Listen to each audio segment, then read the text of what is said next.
البرنامج العام يقدم لكم وكان للقدر ما أراد. جابر يا جابر. ايوه فتحية، ايه اللي مقوق دلوك بنت الناس وانت تعبانة؟ عاوزك تقعد معايا حبة احسن روحي مسحوبة. سلامتك يا فتحية، ارجعي سريرك بالراحة يا بنت الناس. بالك يا جابر الست زبيدة صاحبة العوام اللي هناك دي، ايه مالها كفى الله شر خير؟ اولت امبارح عطتني جنيه وكل ما تشوفني تديني اللي فيه الجسم لغاية ما بقى معايا قرشين كويسين. أنا هديهم لك وأمان عليك أول ما ولد تشتري لي بيهم خلخال فضي. كان الأولى تسافر بيهم البلد تولد هناك. الحق عليا لو قلت نوفر الفلوس لحاجة أهم، احنا حمل مصاريف يا جابر. لكن دي أول ولادة ليك يا فتحية ويلزمك خدمة بنت الناس. ومين في البلد هيخدمني يعني؟ دانية مقطوعة من شجرة وأمي الغلبانة محتاجة اللي يخدمها، وأنا كمان نفسي في الخلخال. الأمر لله، اللي جاي على كد اللي رايحة بنت الناس. والله أنا حبيت الست زبيدة دي ونفسي ابني اللي في بطني إن كان بنت ولا واد يكبر ويشتغل عندها. قوامك كده كبرتيه وشغلتيه كمان. ولا يشتغل مع صابحة بلدياتك في الفيلا اللي جارنا دي عند سامي بيه ودرية هاني. انت اتجننت يا فتحية، تفول على ابننا اللي لسه ما شافش النور وتحكم عليه بالشقة في بيوت الناس كمان. يسندنا بالشارع اللي هياخدها ويعيش كمان في خير الناس الطيبين اللي هيشتغل عندهم. يا ولية اتمنى لابنك حاجة احسن من كده يا فتحية. ما انت بتشتغل بواب يا جابر، عاوز ابنك يطلع ايه يعني؟ باش مهندس؟ فوق روحك وشوف الدنيا حواليك بيجرى فيها ايه يا فتحية. ايه اللي بيجرى فيها يعني؟ والله ما يجرى فيها الا اللي مقدر ربنا. عندك شحاتة ابن عمها اللي كان بيشيل بالغلق على راسه وبعد كده بقى مقاول انفار ودلوقتي مقاول معمار قد الدنيا وعنده بدل العربية 3. ولا مصلح اللي سافر برا سنة واحدة بقى عنده ثلاجة وبوتاجاز ومروحة بالكهرباء كمان. اللي عطاهم يعطيك واللي فتح عليهم يفتح عليك يا جابر يا جوزي، ويبعدنا عن الحرام كريم يا رب. اقول لك ايه ولا ايه، انا بتمنى لابني انه يكون صاحب قصر من القصور اللي حوالين، والله صاحب عمارة كبيرة يشغل فيها بدل البواب 3، مش يعيش في فقر وشقة. أنا مؤمنة بالله يا جابر، إن كان ربنا رايد لنا نكون أحسن من دول هو قادر على كل شيء، لكن إحنا ما نقدرش نعاند المكسوم. أبوك مخيمر علمك من الحكم ياما. بطلنا جوزي يا جابر واستهدي بالله. يعني أنا كفرت لما أتمنى ليا ولولادي عيشة أحسن؟ اتمنى زي ما انت عاوز، لكن ما تنساش ان ربنا انعم علينا بحاجات كتير غيرنا محروم منها، زي الصحة والبركة وراحة البال. يا ما ناس فقراء وعايشين سعدة، ويا ما ناس اغنياء وبالهم تعبان. كتر خيرك يا ستنا، الله يكتر خيرك، من يوم ما اتجوزتك وانا باخد منك حكم ومواعظ والله. ايه خبر ايه؟ الوجع زاد علي يا جابر. بتنفس من جنابي. خبر ايه؟ الظهر معاد الولاد تجرب. طب اسمعي بس ما تتنقلش من مطرحك، انا رايح اجيب الحاجة فاطمة الداي. ما تفوتنيش لوحدي يا جابر. ايه المداسل؟ هندع على صفحة تقعد معاك على بال ما ارجع ومعايا الحاجة فاطمة الداي. بس قوم يا جابر ما تعوقش علي. يا صالحة يا صالحة يا صالحة. ايوه يا عم جابر خير. انا ساب البنت فتحية تعبانة وعاوزك تقعد معايا لحد ما ارجع بالحاجة فاطمة الداية. بس هي خالة فتحية قالها تطلق ولا ايه؟ عجايب، بقول لك هجيب الحاجة فاطمة الداية عشان ايه يعني؟ انهضي بس معايا الولية تعبان. حاضر يا عم جابر، بس اقول للست درية الاول واخد منها الاذن، مش صح كده ولا ايه؟ برضه واجب، بس انا خايف من دماغك حكم انت نساية، ما تغيبيش على فتحية. ما تحملش هم في اي حاجة، روح انت بالسلامة. عن اذنك يا ست درية 5 دقايق اطل فيهم على فتحية مرات عم جابر. ليه مالها؟ الظاهر هتولد، عقبالك انت كمان يا ست هانم. طب روح يا صبحة، بس لو رجعت ولقيتيني نايمة ما تبقيش تصحيني. حاضر يا ست هانم. عم جابر خير يا صبحة، خير يا صبحة. مبروك يا عم جابر، ربنا رزقك عروسة انما زي القمر. عروسة؟ تلاقيك متولة ونساية وتلاقيه عريس يا بت. طب اتلخبطني يا عم جابر، هو عريس ولا عروس؟ لا لا لا، عروسة زي القمر. الحمد لله الحمد لله. الف مبروك الف مبروك يا عم جابر. يبارك لي في عمرك يا عطا يا اخويا. والله بقول لك ايه، وهكون زعلان للي ما جالكش واد. زعلان كيف؟ كل اللي يجيبه ربنا كويس يا راجل والله. والبت حنينة كمان عن الواد. المهم ازاي فتحية تقدر تيجي تشوفها. ايه يلا بينا يا صاحبي، على اذنك يا عطا. اطلع البس على العروس. اتفضل يا ابو العروسه، اتفضل. الف مبروك يا جابر. الحقني يا دكتور محسن، الله ربنا يسترها معاك يا راجل. في ايه يا جابر؟ مرتي بعد ما ولدت زاد عليها النزيف يا ولدي. مين اللي قام بعمليه الولاده؟ الحاجه فاطمه الدايه يا دكتور. طيب انا جاي اشوفها. اتفضل يا بيه، اتفضل يا دكتور. يا مرحبا بك، اهلا وسهلا. ايه ده؟ انت ندهتني متاخر يا جابر. ايه متاخر؟ يعني ايه يا بيه؟ الباقيه في حياتك. ماتت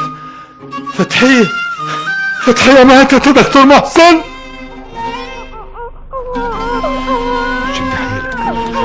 شد حيلك يا عم جابر. الشدة بالله يا عطو اخو. رايح فين يا عطو؟ خليك جنبه. راح اشوف الواجب اللي قدرني عليه ربنا علشان اعمله. عم جابر، انا هاخد نادية وارجع الفيلا. تدي خبر لدنيا هانم وترجعي تاني بس يا اسطى. ما اقدرش اديها خبر. ما انت عارف انها حامل وعلى وش ولادة هي كمان. اقول لها يعني فتحية ماتت وهي بتولد؟ خلي البت هنا وابقي شجري عليه. البت جعانة، لازم احضر لها حاجة عشان ارضعها، لحسن دي تحصل امها لو سبتها لك. وانت وراك واجب لازم تعمله ومش رايق ليه. انا هسافر بكره البلد بيها، اديها لاختي شفيقة تربيها. وانت بتقول للدنيا هانم على وش ولادها، روحي اقعدي معاها في الفيلا، روحي يا بنت الناس. انا سايبه الست درية نايمه ولسه بدري على سيدي سامي لما يرجع، وانا اوضتي في الفيلا بعيده عن اوضهم، حتى ليا باب وراني من الجنينه. يعني لو نادية صرخت محدش هيسمع لها حس. هي يا عم جابر قلت ايه؟ اللي تشوفيه يا صبحة يا بنت الناس، كتر خير. ما تحملش هم، قد الواجب اللي عليك، وبكره الصبح بدري هجيب لك نادية تسافر بيها. ها، شد حيلك يا عم جابر. تعالي يا نادية يا حبيبي. سامي بيه الهانم ولدت بنت احلى من القمر. وازاي صحتها؟ اسم الله عليها زي الفل. طيب انا طالع ليها دلوقتي. مبروك يا بيه. خد الحلاوه دي يا صبحه، وميتك هتزيد من الشهر الجاي. الحمد لله على السلامه يا روحي. الله يسلمك.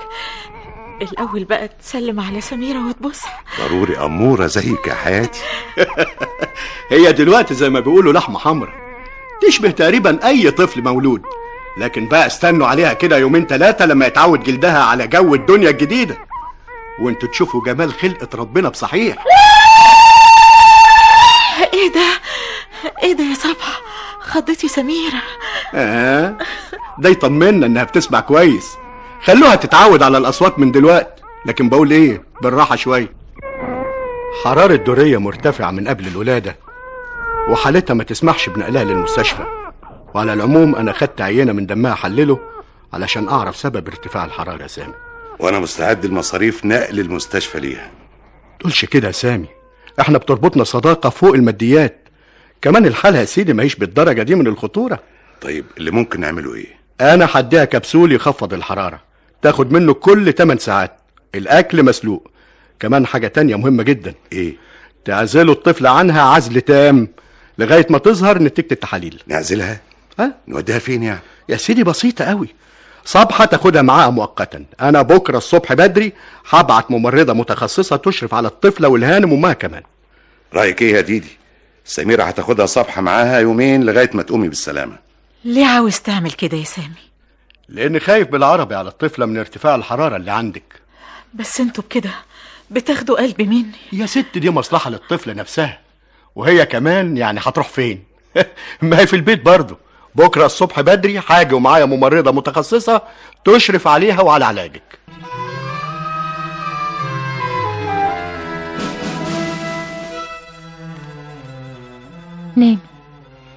نامي يا أمورة هنا، واوعي تعيطي، خليكي حلوة زي نادية. انت رضعتي وشبعتي. وانت يا نادية وريني انت عاملة ايه. ياه، ده انت لففك كلها وهدومك عايزة تتغير، لكن ملكيش غيار يا مسكينة. لكن لا، وغلاوة المرحومة أمك عندي، لازم ألبسك من هدوم سميرة وارمي الهلاهيل اللي عليك دي، وده أقل واجب أعمله لعم جابر عشان يسافر بيك البلد وانت عروسة تشرحي القلب فشر بنت جناب العمدة.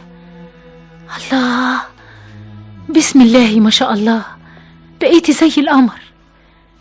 وبقت سميرة ونادية الخالق الناطق شبه بعض، فولة وانقسمت نصين. انت صحيتي يا حلوة؟ صباح الخير. ايه يا ترى انت مين فيهم، نادية ولا سميرة؟ يا دي الخيبة، يا ريتني ما غيرت لفافك يا نادية بهدوم سميرة عشان كنت اعرف افرقكم من بعض. فوقي فوقي يا صبحة، عقلك راح فين؟ دايما تنسي كده. فوقي بقى. ايوه هفوق. ايوه سميرة هي اللي كانت نايمة جنبي، هي اللي كانت نايمة جنبي في الناحياتي. لا نادية، لا لا لا لا سميرة. ايوه تبقى التانية دي نادية. ايوه كده تمام، سميرة كانت نايمة جنبي والتانية نادية. تعالي تعالي يا غلبانة زي حالات.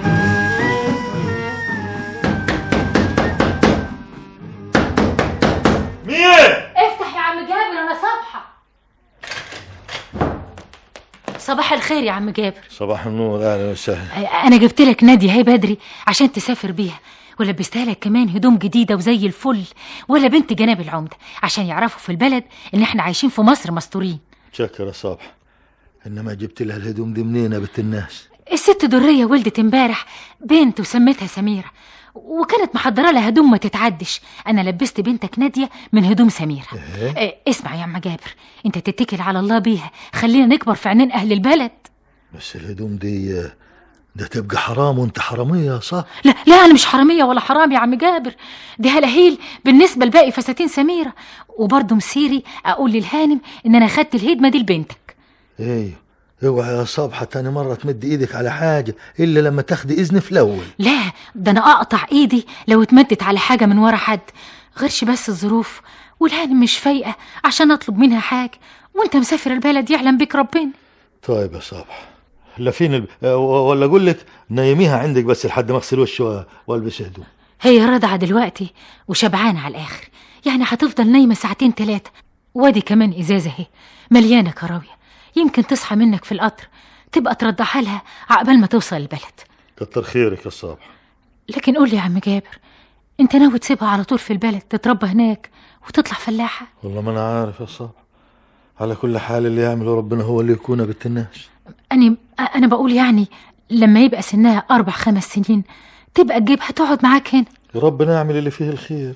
انت ما عاوزاش حاجة من البلد يا بنت الناس. كتر خيرك، سلم لي على خالة شفيقة وعم بسيوني، وأمان عليك إن رحت تزور فتحية يبقى أقرأ الفاتحة لأمي. حاضر يا صبحة. مع السلامة. مع السلامة يا نادية. تروح وترجع بالسلامة يا عم جابر.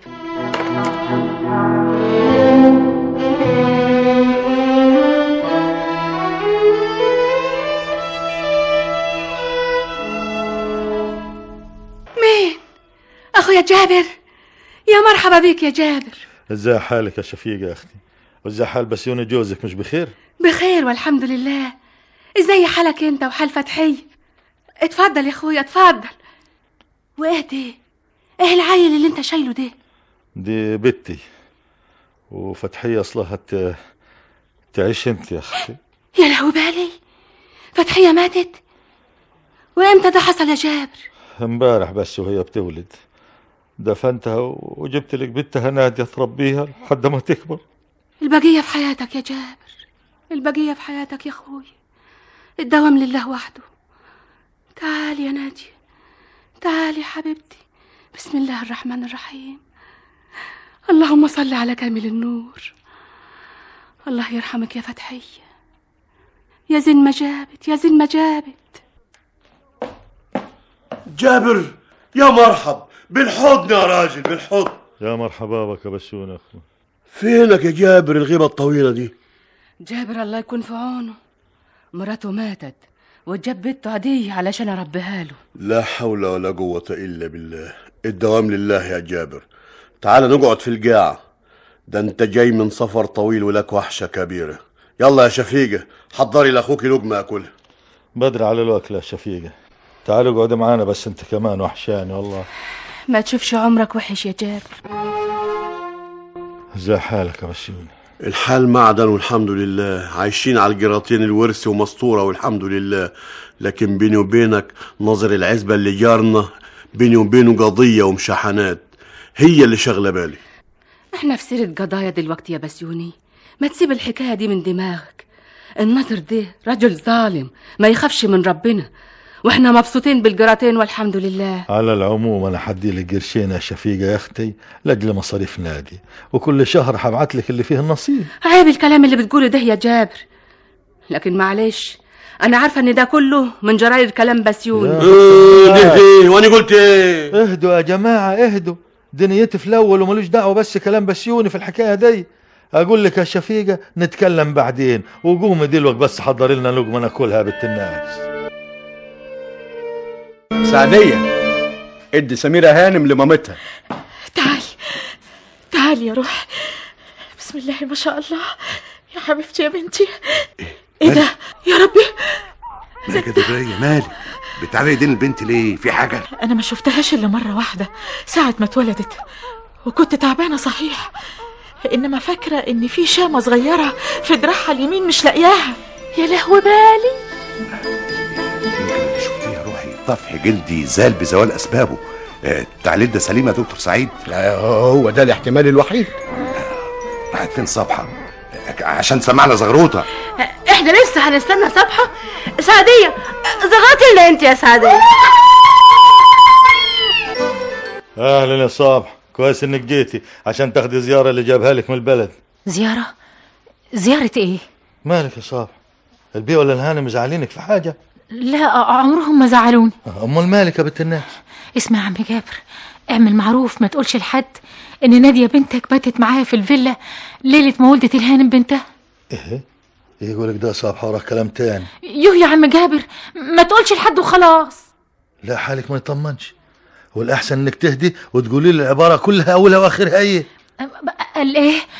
الهانم يعني بيتهيألها ان سميرة كان في دراعها وحمة مش لاقياه.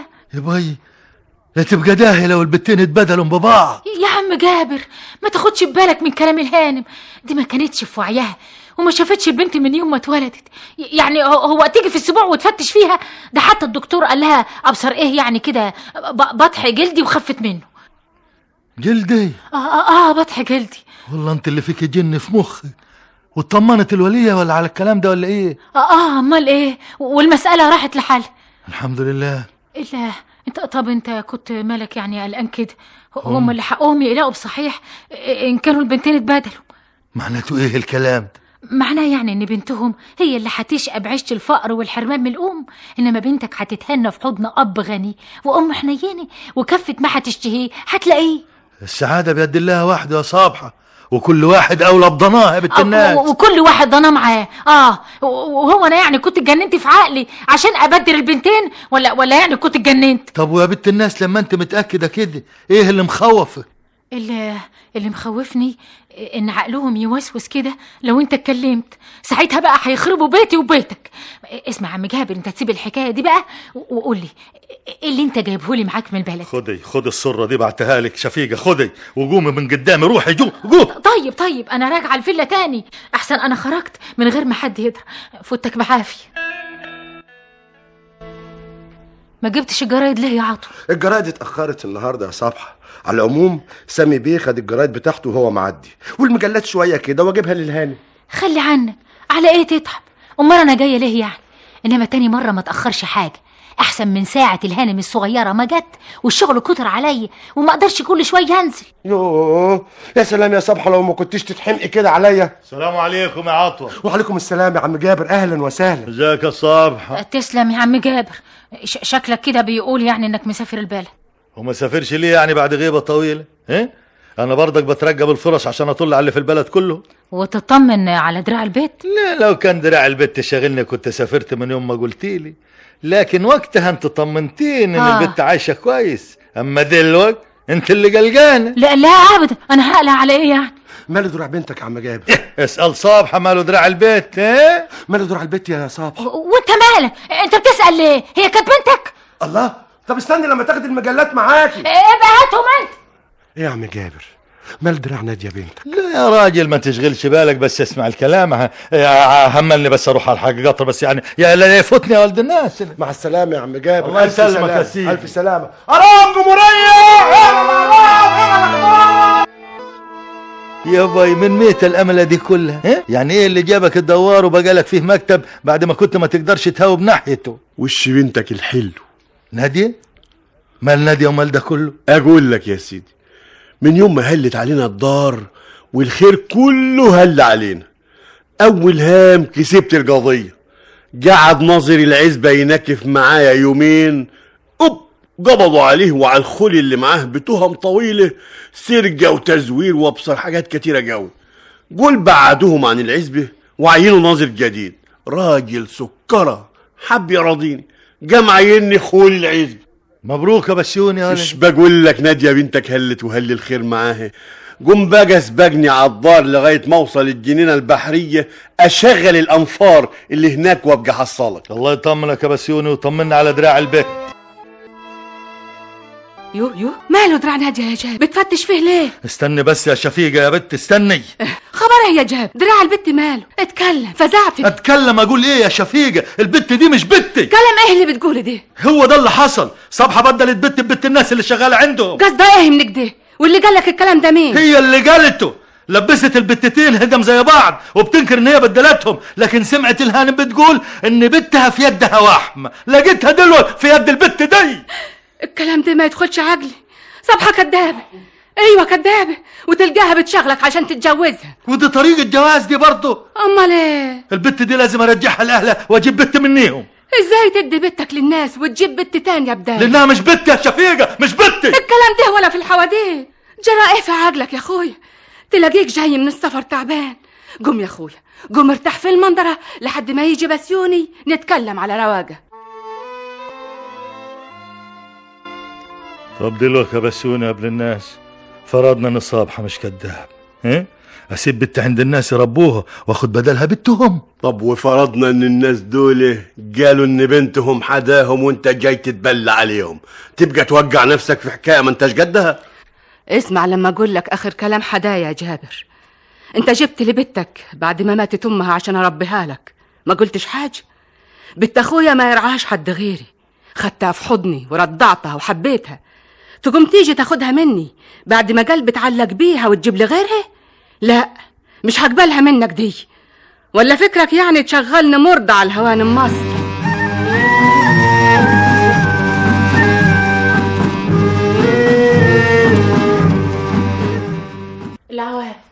العواف يا عم جاب.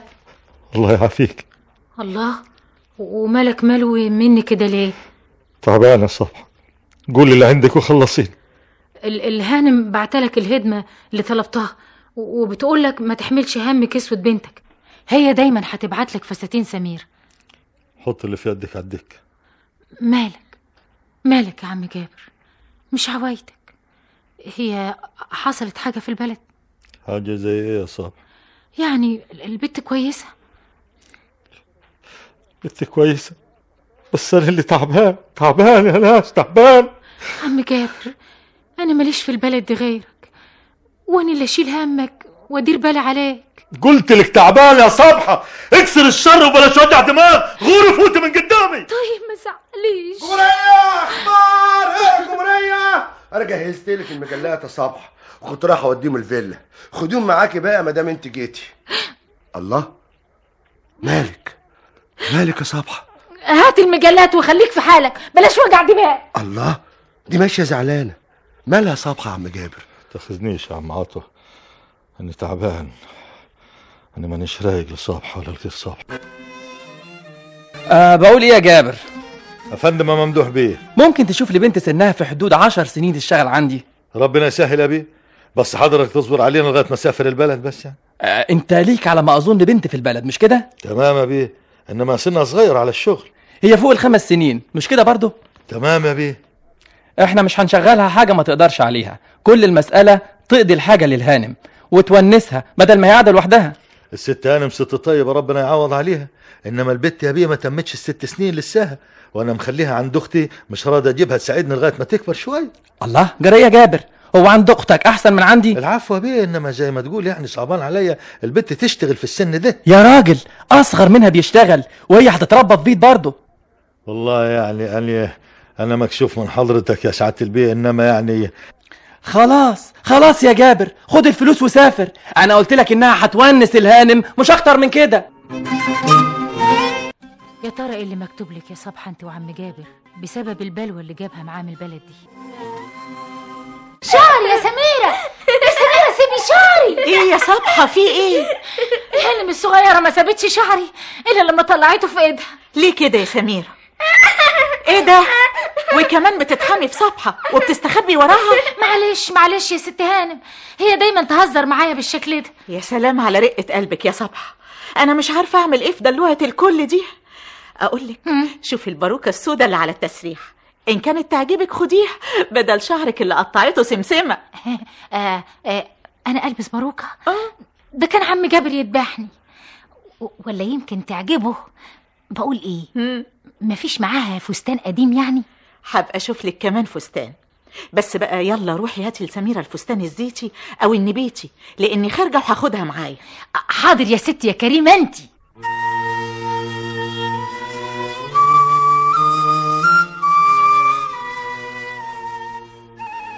بنت مين الحلوة دي يا جابر؟ بنت كهانة، قصدي بنتي وخدمت كهانة.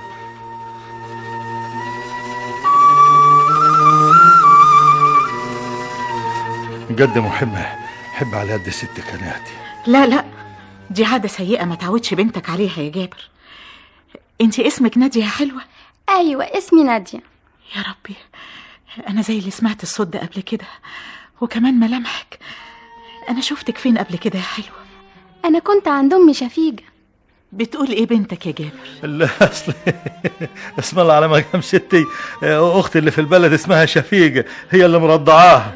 انا زي اللي شفتها قبل النهارده. يمكن عشان الفستان اللي عليها من فساتين الهانم الصغيرة. مش عارفة. خدي الجنيه ده يا نادية، هاتيلك بيه حاجة حلوة وابعتها يا جابر تعيش معانا في الفيلا وتساعد صبحة بلدياتك. والله يا ست هانم انا خاطر علمها. انا عاوزاها تلعب مع سميرة بنتي وتتعلم معاها كمان، يعني هريحك من مصاريف علمها. شوف حتى نادية اهي ماسكة ايدي مش عاوزة تسيبها، يعني عاوزة تيجي معايا، مش كده يا نادية؟ ربنا ما يحرمكيش من ضناك يا ست هانم. قصدك انك مش هتقدر على غيابها؟ لا يا ست هانم لا، خديها معاك الفيلا، انا عارف انك هتكوني احن عليها مني. عن اذن حضرتك، انا اصل سايب حاجة على النار بس.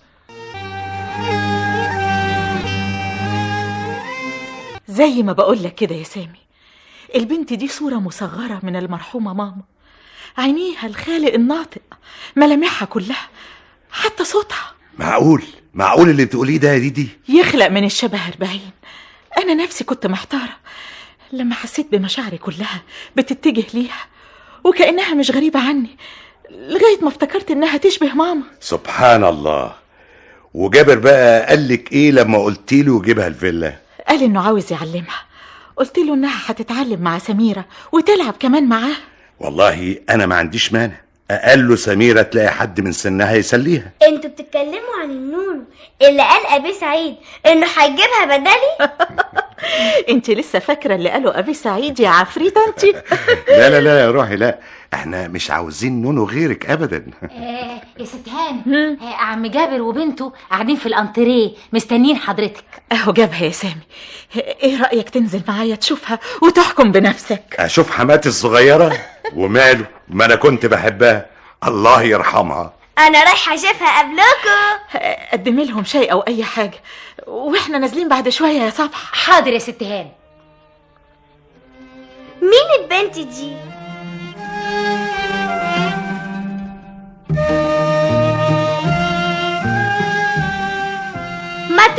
راجل انت؟ دي نادية جاية تقعد معاك يا بنتي. انا مش بنتك يا راجل انت. اسف يا ست هاني. خد بنتك دي وامشي من هنا، احنا مش عاوزينها. ليه بس كده يا بنت الناس؟ يعني ده الست هانم هي اللي طلبتها يا بنتي. قلت لك امشي من هنا انت وبنتك يا راجل انت. خد بنتك دي وامشي من هنا يلا. حاضر يلا يا نادية. استنى يا عم جابر، الهانم قالت لي اعمل لك شاي وهي نازله حالي. ملوش لزوم الشاي، وقول للهانم جابر ما قدرش يستنى. رايح فين يا جابر؟ اسف يا ست هانم، انا شايف الهانم الصغيره مش هترتاح مع ناديه، عشان كده مش هقدر اسيبها. الله جرى ايه يا جابر؟ دي مسائل احنا هنعالجها، ولا انت بتحكم بكلام بنت صغيره؟ والله يا بيه حضراتكم ناس طيبين يعني، وانا ما عاوزش ازعل منيكم والله. ما تخافش من حاجه يا جابر، بكره يتعودوا الاتنين على بعض ويبقوا سمنه على عسل. يا ريت يا ست هانم، ده انا كنت ابقى مبسوط جا والله. انا هكون احن عليها منك يا جابر، زي انت ما قلت بنفسك. انا عارف يا ست هانم، عارف والله، وعلى العموم هي امانه في رقبتي، وبرضه هسيبها لك امانه. طب اقعد يا جابر لما تشرب الشاي وتعرف ايه اللي انا هعمله لنادية. شكرا يا ست هانم، انا ما عاوزش غير انها هي والهانم الصغيره يكونوا مبسوطين مع بعض. سلام عليكم. عليكم السلام. مع السلامه يا جابر، ما تكونش قلقان، احنا هناخد بالنا من نادية. شكرا يا سعاده البيه، ربنا ما يحرمنيش منكم ابدا يا بيه. تعالي يا حبيبتي، تعالي اقعدي جنبي. قومي يا بنت انت من جنب ماما. عيب يا روحي كده، عيب، دي نادية حلوه وبكره هتحبيها. تعالي يا نادية معايا. سيبيها يا صبحة، انا عاوزاها. لا يا ست هانم، لما تستحمى الاول. طب خديها حميها وهاتيها تاني تتفرج على التلفزيون وتلعب مع سميرة. حاضر يا ست هانم. يلا يا نادية. تعالي يا سميرة عند ماما حبيبتك. لا انا احب بابا وبس. كده اهو. طيب انا قايمالك. ها تعالي هنا يا عفريتة. يا عفريتة يلا قوامي خلا صبحة عشان اتفرج على التلفزيون. تلفزيون ايه بس اللي تتفرجي عليه يا نادية؟ انت هتقعدي معايا هنا. تعالي الاول، تعالي وريني دراعك. اي يا لهوي، ده صحيح. في ايه دراعي يا خلا صبحة؟ مالك يا خلا صبحة؟ مفيش حاجة، لكن عارفة لو كشفت دراعك قدام حد حكهولك بالنار، وخلى ابوكي جابر يضحك كمان، فاهمة؟ ايوه يا صاب، عندك ايه المرة دي؟ انا لقيت الوحمة في دراع نادية يا عم جابر. انا عارف انك هتلاقيها، وبعدين بقى يا عم جابر تشغل البت خدامة في بيت اهلها. اول حاجة انا ما وديتش نادية الفيلا تشتغل خدامة، لان ناوي اعلمها، والهانم هي اللي مسكت فيها وقالت انها هتعملها زي بنتها. تاني حاجة يا صابحة، اللي اعرفه هو ان نادية بنتي، والوحمة دي يمكن في دراعاتها من يوم ما ولدتها المرحومة فتحية. يا عم جابر، ما انا قلت لك اللي حاصل. منين اعرف ان قولك صحيح وما هوش كد؟ وان كان صحيح ماليش يد فيه، انا فات الاوان. مصيبة انت اللي جلبتيها، وكان همها يوقع على دماغك انت مش دماغ غيرك. يا عم جابر، قطع جابر واللي جابه جابر. بقول لك ايه، حسك عينك تزعل نادية ولا تتعبيها بشغلانة، وغوري دلوقتي من وشي، ما تزوديش هم عليا. غوري يا شيخ روحي. انتي ماسكه عروستي ليه يا بنت انتي؟ انا كنت بتفرج عليها بس. والله اكسرها فوق دماغي. سميرة تعالي هنا، ايه اللي بتعمليه ده؟ خدت عروستي مني يا ماما وضربتني. ابدا يا ست هانم، كنت بتفرج على العروسه راحت هي اللي ضرباني. ما تزعليش يا نادية، انا هجيب لك عروسه ليكي لوحدك، بس روحي دلوقتي اغسلي وشك وخليكي عند صبحة لغايه ما نادي عليك. حاضر. وانت يا سميرة امشي اطلعي اوضتك واستنيني هناك. عند سعادتك حاجة تاني غير الفيلا دي اللي عاوز تأجرها؟ لا مفيش غير العمارة اللي بشطبها في مصر الجديدة، ودي طبعا في حي بعيد، من الصعب يجي لها زبون عندك. مين قالك دي؟ نص زبايني بيسألوني عن شقق في مصر الجديدة، لكن اللي مش معقول ان زبون عاوز حاجة عندي يروح يسألني عليها في مصر الجديدة. ما دمت واثق من نفسك كده، هجهز لك قايمة بمواصفات الشقق اللي عندي، وفرجني بقى على همتك. بمجرد سعادتك ما تسلمني القايمة اعتبر ان العمارة كلها اتأجرت. بكرة ان شاء الله هجيبها لك بنفسي، وان ما قدرتش هبعتها لك مع حد. سلام عليكم. وعليكم السلام ورحمة الله وبركاته. أنست الشرفت سيدنا البيه، مع ألف سلام. السلام عليكم عم جابر. عليكم السلام ورحمة الله وبركاته. أخبارك إيه يا عطوة؟ العفش الجديد وصل. أيوة، وفرشنا الشقة اللي فوق شقتك القديمة بمجرد ما فضيت. حسبت الرجالة؟ طبعا يا عم جابر، والكل آخر انبساط. فضلش حاجة تاني؟ ما فاضلش غير انقل شوية الكراكيب اللي عندي لشقتك القديمة زي ما وعدتني يا عم جابر، بدل عشة الفراخ اللي انا مرمي فيها على السطوح. حاضر، عناية التنين يا اعز الصحاب والله. الله اعز الصحاب. استغنى كمان عن كراكيبك لان حاسب لك شقة تفرشها وانا رايح دلوقتي ارتب كل حاجة. ربنا يكرمك يا عم جابر وما يحرمنيش منك ابدا. ابويا بسيوني وامي شفيقه هنا يابا. يا الف مرحبا بسيوني، يا مرحبا بك يا شفيقه يا اختي، يا الف مرحبا، اهلا وسهلا. اهلا الجم اهلك يا اخوي. اصل اختك حامل يا جابر. الف بركه، خليك مرتاحه يا اختي. اقعد يا بسيوني، الله يكون في عونك يا شفيقه. ادينا جينا نزور اهل الله وندعي ربنا يجبر بخاطرنا. والله بعد المرحومه فتحيه دي بقيت احترم كل واحده حامل واشفق عليها. الله يكون في عونك يا شفيقه ويسلمها معاك يا بنت الناس. تسلم وتعيش يا جابر. تلقاك يا جابر مش عاوز تتجوز صبحة لاجل الحكاية دي، تبقى بتحبها وخايف عليها. صحيح يا جابر. الا انت وصبحة ما تجوزتوش بعض دلوقتي ليه؟ يقطع صبحة وسنين صبحة. يظهر عليها مش هخلص من موال صبحة ده الا اذا شفت لها انا عريس بنفسي وجوزته لها. تعال نادي، تعال نادي نطلع الاكل من التلاجة نسخنه عشان تتغدي ونفض السيرة دي. وبقى حالك تلاجة كمان، ربنا يبارك لك فيما عطاك يا جابر. استنى يا جابر، انا جاي ما اجهز الاكل مع نادية، لكن الاول لازم انا ابخر الشقة دي من عين الراجل ده. وسع وسع يا جدع وسع. الملون وصل يا ناس يا عسل، الملون وصل. يا عطها من غير زيطة، حطها على الترابيزة دي. متشكرة قوي يا بابا، بس مستعجل ليه؟ ده لسه الارسال الملون ما بدأش. ده انا اشتريته كمان بالعملة الصعبة ومش هستنى الحجز، كله عشان عيونك انت يا جميل. ربنا ما يحرمنيش منك ابدا يا بابا. عاوزني في حاجة تانية يا عم جابر؟ ارجع انت المكتب يا برع يا عوام واستناني هناك. واجب. عطوة بقى عاوز التلفزيون القديم مش كده؟ كنت هشتري له واحد يا ست ملون ورا اخر مرضيش. لا انا عاوزه من ريحه الاستاذه ناديه، ربنا ما يحرمنا منها يا رب. يا خبر يا عم عطوة، ده انا بعد اذن بابا اشتري لك من مصروفي واحد جديد. لا لا لا يا ست ناديه، لا انا عاوز القديم. ايوه اطلع اشتري له شاشه جديده ويبقى بريفكس. يا سلام، مبروك عليك يا عم عطوة. متشكرة قوي يا بابا، وانا عشان تكون راضي عني بتشطر في دروسي وطالعة الاولى على طول. ها اشيل التلفزيون القديم ولا لسه في كلام تاني يا ست ناديه؟ ما قلت لك مبروك يا عم عطوة. وانت يا ست ناديه الف مبروك عليك الملون ورضا ابوك عليكي، وربنا يرضى عليكي كمان وكمان. الو يا رمزي. ايوه انا معاك يا سميرة. بقولك النادي ماله، ما تظهر بقى في الصورة، خلي الحكاية تبقى رسمي ونخلص. قريب يا روحي، اول ما يرجع بابا وماما. ما انت عارفة، على العموم انا رايح النادي بعد شوية، اصل جايب عربية جديدة تجنن وكنت عاوزك تركبي معايا. صحيح، لونها ايه؟ زيتي؟ يبقى البس عليها الفستان اللي لونها. انا مسحت ازاز العربية اللي قلت انك هتخرج بيها عشان تنيل الموتور يا اسطى. طب يا شلاطة روح انت. انت سكت ليه يا رمزي؟ ايوه يا روحي، البس اللي يعجبك، بس نتقابل كمان بكرة. طيب انا هقفل السكة عشان ماما نازلة. أوريفوار يا زيزي. انا رايحة النادي يا عم جابر، قلت افوت عليك يمكن تكون عاوز حاجة. كتر خيرك يا صبح. تشربي حاجة؟ ازيك انت وازاي اللي انت عنده؟ قصدك سميرة؟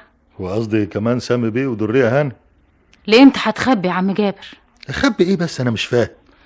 يا عم جابر، يا عم جابر ريح نفسك، البنت مش طايقة حتى سيرتك، كل اللي انت بتعمله ده مش نافع. انا فاهمة كويس انك بتحاول تقرب السكة بينك وبين بنتك. الهدية اللي انت بعتها لها يوم عيد ميلادها طوحتها على طول ايدها وقالت لي سامي بيه الراجل البواب ده عايز يعمل راسه براسك يا بابا، وكانت هتعملها حكاية لولا الهانم شخطت فيها.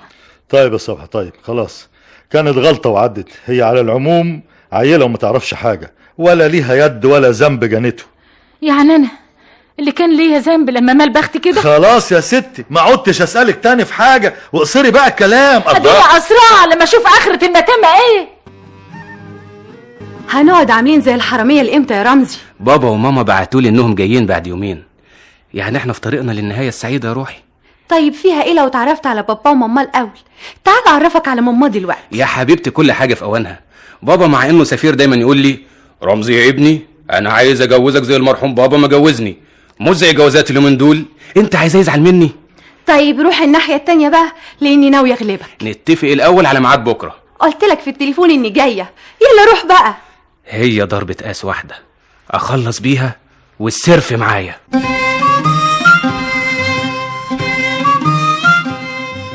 باين عليا هتعب يا سمير. اذا كان كده اسوق بدالك يا ماما. لا سواقتك ما بتعجبنيش، يلا اركبي. الحقيقه انا حاسه بالتعب داخل عليا. يا ماما بلاش دلع، انت بتعملي كده علشان بابا يقولك سلامتك ويقعد يحايل فيكي. زي اللي قلبك مش معايا يا سميره، ده بدل ما تقولي لي بعد الشر. الف بعد الشر عليك يا ست الحبايب. بعد ايه؟ حتى بتقوليها كده دمها تقيل. انا دمي تقيل يا ماما؟ بابا عمره ما قال عليا كده، انا مخصماكي. لا تخصميني ولا خصمك. بصي معايا، مش دي ناديه اللي ماشيه قدامنا دي؟ هي بعينها بنت جابر البواب. عيب ما تقوليش عليها كده، ابوها ما بقاش كمان بواب. انا هنده عليها تركب معانا. اوعي تعملي كده يا ماما. ليه؟ لو حد من اصحابي شافها وهي معانا يقول علينا ايه؟ يا سلام ما يشوفوها. هي مالها؟ بنت مؤدبه ومجتهده، ما تفرقش عندي عن احسن واحده من اصحابك، ويا ريت تذاكري معاها. يا خبر يا ماما، هي حصلت. عارفه لو وقفت لها انا هسيب العربيه واروح الفيلا ماشيه. لو عملتي كده يا سميره هيكون حسابي معاكي كبير. انتي مش هتمشي كلامك عليا. ناديه تعالي يا حبيبتي. معقول؟ ايه الفرصه السعيده دي يا دوريا هانم؟ من زمان وانا نفسي اشوف حضرتك. وانا كمان يا ناديه. تعالي اركبي معانا. معلش يا دوريا هانم، المسافه قريبه وبلاش اضايقكم. ايه ده؟ ايه الكلام اللي بتقوليه ده يا ناديه؟ انت عاوزاني ازعل منك؟ يا خبر، هو انا اقدر ازعل حضرتك؟ بس يعني ما فيهاش بس. اتفضلي يا هانم، اقعدي حضرتك جنب الشوفير. وحضرتك يا انسه سميره؟ الوصيفه تركب ورا يا فندم. معلش هي بالرويه كده، ما تسأليش فيها وتعالي جنبي. هي نادي عامله ايه في الدراسه؟ الحمد لله ماشيه الحمد لله كويس، بفضل رضاكي برضو. يا روحي طول عمرك لسانك بينقط عسل، ويا ما كان نفسي تستني معانا في الفيلا. انا قلبي ما بيفرقش حضرتك. ما تقولي كمان انك الاولى على المدرسه وبيسموكي الطالبه المثاليه. كفايه هنا يا دوريا هانم، احنا قربنا على البيت خلاص. مع السلامه يا ناديه. الله يسلمك يا دوريا هانم، وانا سعيده اني شفت حضرتك، ومتشكره كمان للانسه سميره لانها تنازلت لي عن مكانها. واجب علينا يا فندم، واحنا في الخدمه دايما. مع الف سلامه. لا يا فندم، العمليه احنا واخدينها من المنبع، يبقى المكتب عندي مسؤول عن مقاولين الباطن. حاضر يا فندم، يومين واكون عندك استلم الشيك. على السلامه يا فندم. يا ترى بابا اتاخر كده ليه؟ يا اختي ما تقلقيش كده عليه، ما انت عارفه مصالحه بقت كتير. مش بعدته يا خاله صبحه انه يتاخر كده. وانا اتاخرت كمان. عن اذنك يا ناديه انا راجعه الفيلا. خاله صبحه والنبي تفوتي على بابا في المكتب وانت رايحه واستعجلي. حاضر من عينيا.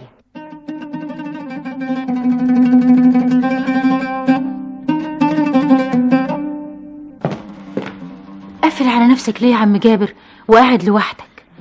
سايب بنتك مستنياك ومشغول عليك. بنت مين؟ الله، لا ناديه طبعا. هو مين بينشغل عليك غيرها؟ مجهزه لك الغدا من بدري وقالت لي فوت عليك استعجلك قبل ما ارجع الفيلا.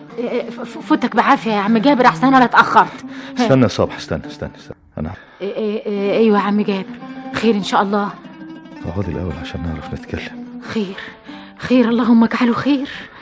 عاوز اسالك سؤال، ايه اللي بتعرفيه عن سلوك سميره؟ قطعت سميره شتمتني النهارده ومدوخه الهانم كمان معاه. انا بسالك عن سلوكها بره البيت. وانا ايش عرفني؟ وكمان انت بتسال ليه؟ يا صبحه اسمعي انا بقولك ايه. سميره انا شفتها مع واد مستهتر شغال ميكانيكي وبيستغل عربيات الزباين يتعرف بيها على بنات الاسر. معرفش كده بطريقه نصب ازاي يعني، انما يا دي المصيبه. لكن طب انا هعمل ايه؟ طب وانت غيران ليه؟ لانها تهمني. تهمك ليه؟ تهمك لأنها بنتك الحقيقية؟ هديك قلتها غصب عنك لكن مش بلسانك. طب وإيه اللي في إيدك تعمله؟ ما تفوق، فوق لروحك يا عم جابر. شوف انت فين وهي فين، خصوصا ان معاك بدلها ستها. انساها انساها بقى. ازاي انسى عرضي ازاي يا ناس؟ عرضك غيرك مسؤول عنه دلوقتي. عرضك بقى نادية بنتك اللي انت ربيتها وعايشة معاك. لا. وانا عارفة انك بتحبها اكتر من بنتك اللي من صلبك، وانا كمان بحبها. بنتك ضاعت مني يا فتحية، والبنت التانية اللي معايا مش قادر احقق لها السعادة اللي كانت هتلاقيها لو عاشت في حضن ابوها اللي من صلبه. سامحيني يا فتحية، مش قادر، قلبي مش ميال ناحيتها، سامحيني. خلي بالك من بنتنا يا جابر. وقف العربية هنا، احنا قربنا على الفيلا يا رمزي.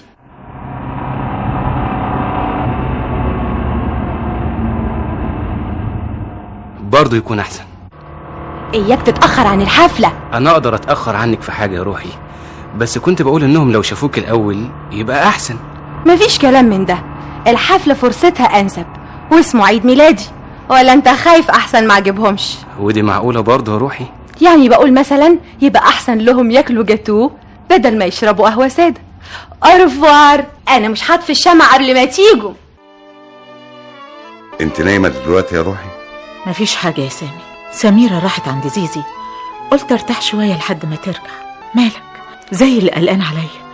هو سعيد قالك حاجة؟ ابدا، كل التحاليل اللي عملها لك بتقول انك سليمة 100%. الحمد لله.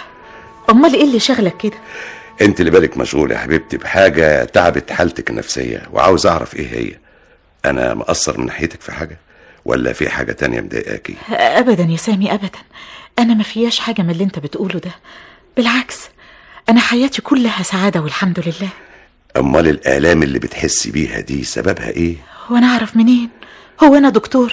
سعيد استاذ كبير زي ما انت عارفة، وبيقول انها حالة نفسية. ارجوكي فكري معايا. انت حيرتني يا حبيبي، انا ما عنديش اي حاجة من اللي بيقول عليها سعيد. خلاص يا روحي، انا قررت اخد اجازة طويلة واسافر بيكي رحلة سياحية نبدأ فيها شهر العسل من جديد. الله الله، كلامك ده بيرجع لي كل ذكرياتي الجميلة معاك. انما بقى احنا كبرنا وورانا مسؤوليات تانية. يبقى بقى اقلل فترة وجودي بره ومضي اغلب الوقت معاكي. لا يا حبيبي، انت مالي عليا حياتي حتى وانت بعيد. انا محتارة فعلا من نفسي، لان اذا كان في حاجة ناقصاني صحيح تبقى الحاجة دي جوه كياني انا ومش عارفاها. يا ريت يا ديدي تفتشي عليها لغاية ما تعرفيها. يمكن يكون عشان سميرة كبرت وبدأت تنفصل عني. هم الأطفال في السن ده بيحاولوا يكونوا شخصية يستقلوا بيها. لا مش كده وبس، ده زي اللي بقى بيني وبينها مسافة. ايه اللي بتقوليه ده يا ديدي؟ ايوه يا سامي، بس يمكن اوهام بتتهيألي. بابا قولي ايه اللي مضايقك يا بابا؟ مفيش حاجة يا نادية. لا يا بابا، في حاجة كبيرة انت مخبيها. حاجة زي ايه يعني؟ يا ريتني اعرف، ده انا مش عارفة اذاكر وانت بالحالة دي يا بابا. لا ما تشغليش بالك يا نادية، شوية مشاكل بسيطة ما يهمكيش، ان شاء الله الاقي لها حل. مشاغل تخليك مالكش نفس للاكل، يومين تقعد سرحان وناسي كمان ان النهارده عيد ميلادي. عيد ميلادك. انا اسف يا نادية، هجهز لك كده حاجات خفيفة للحفلة بسرعة، واجيب لك معايا هدية كمان.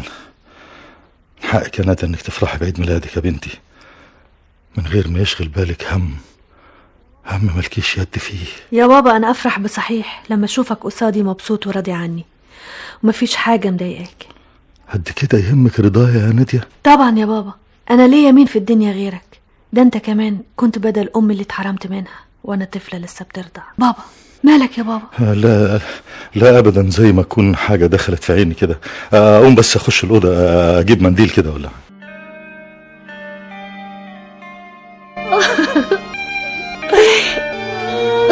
انتي قاعدة هنا يا دادا وكمان بتعيطي؟ هو ده وقته؟ الضيوف وصلوا. مفيش حاجة، انا جاية حالا. خليكي دلوقتي وابقي حصليني بس افردي وشك، وكمان ما تزغرطيش الا لما اشاورك. يا ما نفسي اصوت عليك يا سميرة يا بنت جابر. لا، هزغرط ال3 خمسان وليلة ال40 كمان. يا ميلة بختي مع جابر، اديني بقيت عانس بسببك. عن اذنكم يا حلوين، انا هاخد منكم بنتي نص دقيقة بس. لا سيبيها لنا يا طنط، ما هي معاكي من زمان. معلش شوية صغيرين وارجعها لك وعليها بوسة. ايه قلقانة ليه يا سمسمة؟ انتي مستنية حد؟ لا يا ماما، انا ببص على اصحابي اللي جايين. بتتوشوشوا على ايه؟ فنتفق انا وماما عليك. عاملين مؤامرة يعني. خلي بالك يا سامي، سعيد وصل ومعاه سهير. اهلا دكتور سعيد، اهلا سهير هانم، اهلا. شوفوا بقى بنتكم كبرت وبقت عروسة ازاي. عقبال 100 سنة يا سميرة. ميرسي يا بيه. تعال معايا يا سامي. ايوه، انت عملت زي ما قلت لك. انا فهمت منها انها زي اللي حاسه ان بينها وبين سميرة بعد، واتفقت معاها انها تقرب المسافة من ناحيتها. قالت لك ايه؟ قالت انها حاولت وبتحاول، لكن الانفصال بينهم داخلي، يعني في المشاعر نفسها. وده كلام يحير يا سعيد، مش قادر افهمه او استحمله، لاني بحب الاتنين. نستنى يا سيدي الايام الجايه، يمكن تحصل حاجه تساعدنا، ويمكن كمان تكون مجرد عوارض تزول لوحدها. كل اصحابك وصلوا يا سمسمة، يلا بينا نطفي الشمع، وعقبال 100 سنة يا روحي. استني يا ماما، مش دلوقتي. الله، انتي مخبية عني حاجة يا سميرة؟ يا ماما قلت لا. تعالي يا سمسم اطفي الشمع وعقبال 100 سنة. عجبك كده؟ حسبي الناس تاخد بالها يقولوا ايه. روحي اطفي الشمع يا حبيبتي وعقبال 100 سنة يا روحي. اتفضلي يا ستي، انا وعقبال 100 سنة.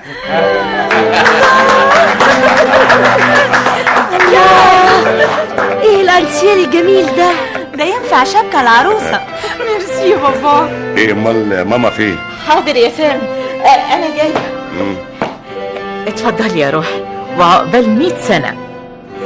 الله، عقد يجنن ده، انا ما شفتش اجمل منه يا طنط. ده العقد الالماظ اللي المرحومه ماما اديتهولي بمناسبه جوازي، وهو عزيز عليا قوي، لكن مش اعز من بنتي حبيبتي، وعقبال 100 سنه. متشكره يا ماما. يلا يا حبيبتي، فرفشي كده بقى ووزعي التورته، ده عيد ميلادك. يلا.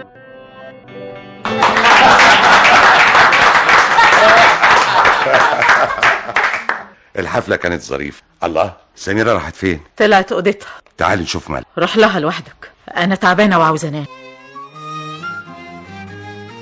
ايوه يا عم جابر، ايوه. العربيه رجعت من الورشه ولا لسه؟ الاسطى رمزي قال انه هيخلصها النهارده وبعدين يجيبها بالليل لحد عندنا هنا. هي عند رمزي اللي في شارع بولاق؟ ايوه يا عم جابر، احنا كل عربياتنا بنصلحها عنده، ونمرة تليفونه عندك هو في الاجنده.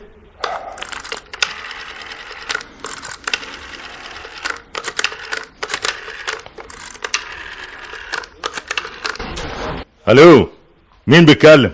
ايوه انا شلاطه معلم جابر.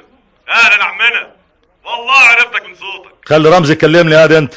الاسطى شحها من العربيه وظبط كل حاجه فيها، خلاها برفكس وخرج بيها يجرب الموتور. بقى الطياره اتاخرت عن ميعادها يا سي رمزي. يا ريت المساله جت على تاخير الطياره وبس، كنا برضو جينا، انما المصيبه كانت هتحصل بسكه المطار، وانا مد العربيه سرعتها وفاتح على الاخر، عاوز اجيلك بقى الاقي مقطوره 20 متر اتشقت الارض عنها، وكنت هلبس فيها، لولا انت عارفاني بقى في الزنقه انفد من خرم الابره. قولي عديت منها وكلت العربيتين اللي ورايا. ماما اغمى عليها وبابا قعد ساعتين مش عارف يتكلم. لو شفتيهم حالهم هيصعب عليكي. يا خبر يا رمزي، كل ده حصل؟ وحياتك عندي بدون مبالغه، وطبعا ما عرفناش نيجي، لكن سايبهم مشتاقين يشوفوكي قوي. واجب فعلا اني اشوفهم وهنيهم بالسلامه. اما لو كان حصل لك حاجه تشربي قهوه ساده طبعا. بعد الشر، لكن خلي الزياره بكره، لاني خرجت من الفيلا من غير ما اقول لحد. زي بعضه، انما تيجي بمنظرك ده، نفس الفستان والعقد وكل حاجه عليكي. طبعا، وهتشوفني احسن من كده كمان. أورفوار. أورفوار يا روحي. سميرة. سميرة هانم، انا عاوز اكلمك في حاجة. عاوز ايه؟ الولد النصاب اللي كنت معاه في العربية ده. لما تتكلم على اسيادك تبقى تحاسب على كلامك. اللي بتقول عليه ولد نصاب ده يبقى خطيبي. ثم انت بتتكلم بصفتك ايه؟ بصفتي ايه؟ بصفتي زي والدك يعني، يهمني امرك. انت يا حتة بواب تقارن نفسك بالبابات بتاعي انا؟ انت اتجننت في عقلك؟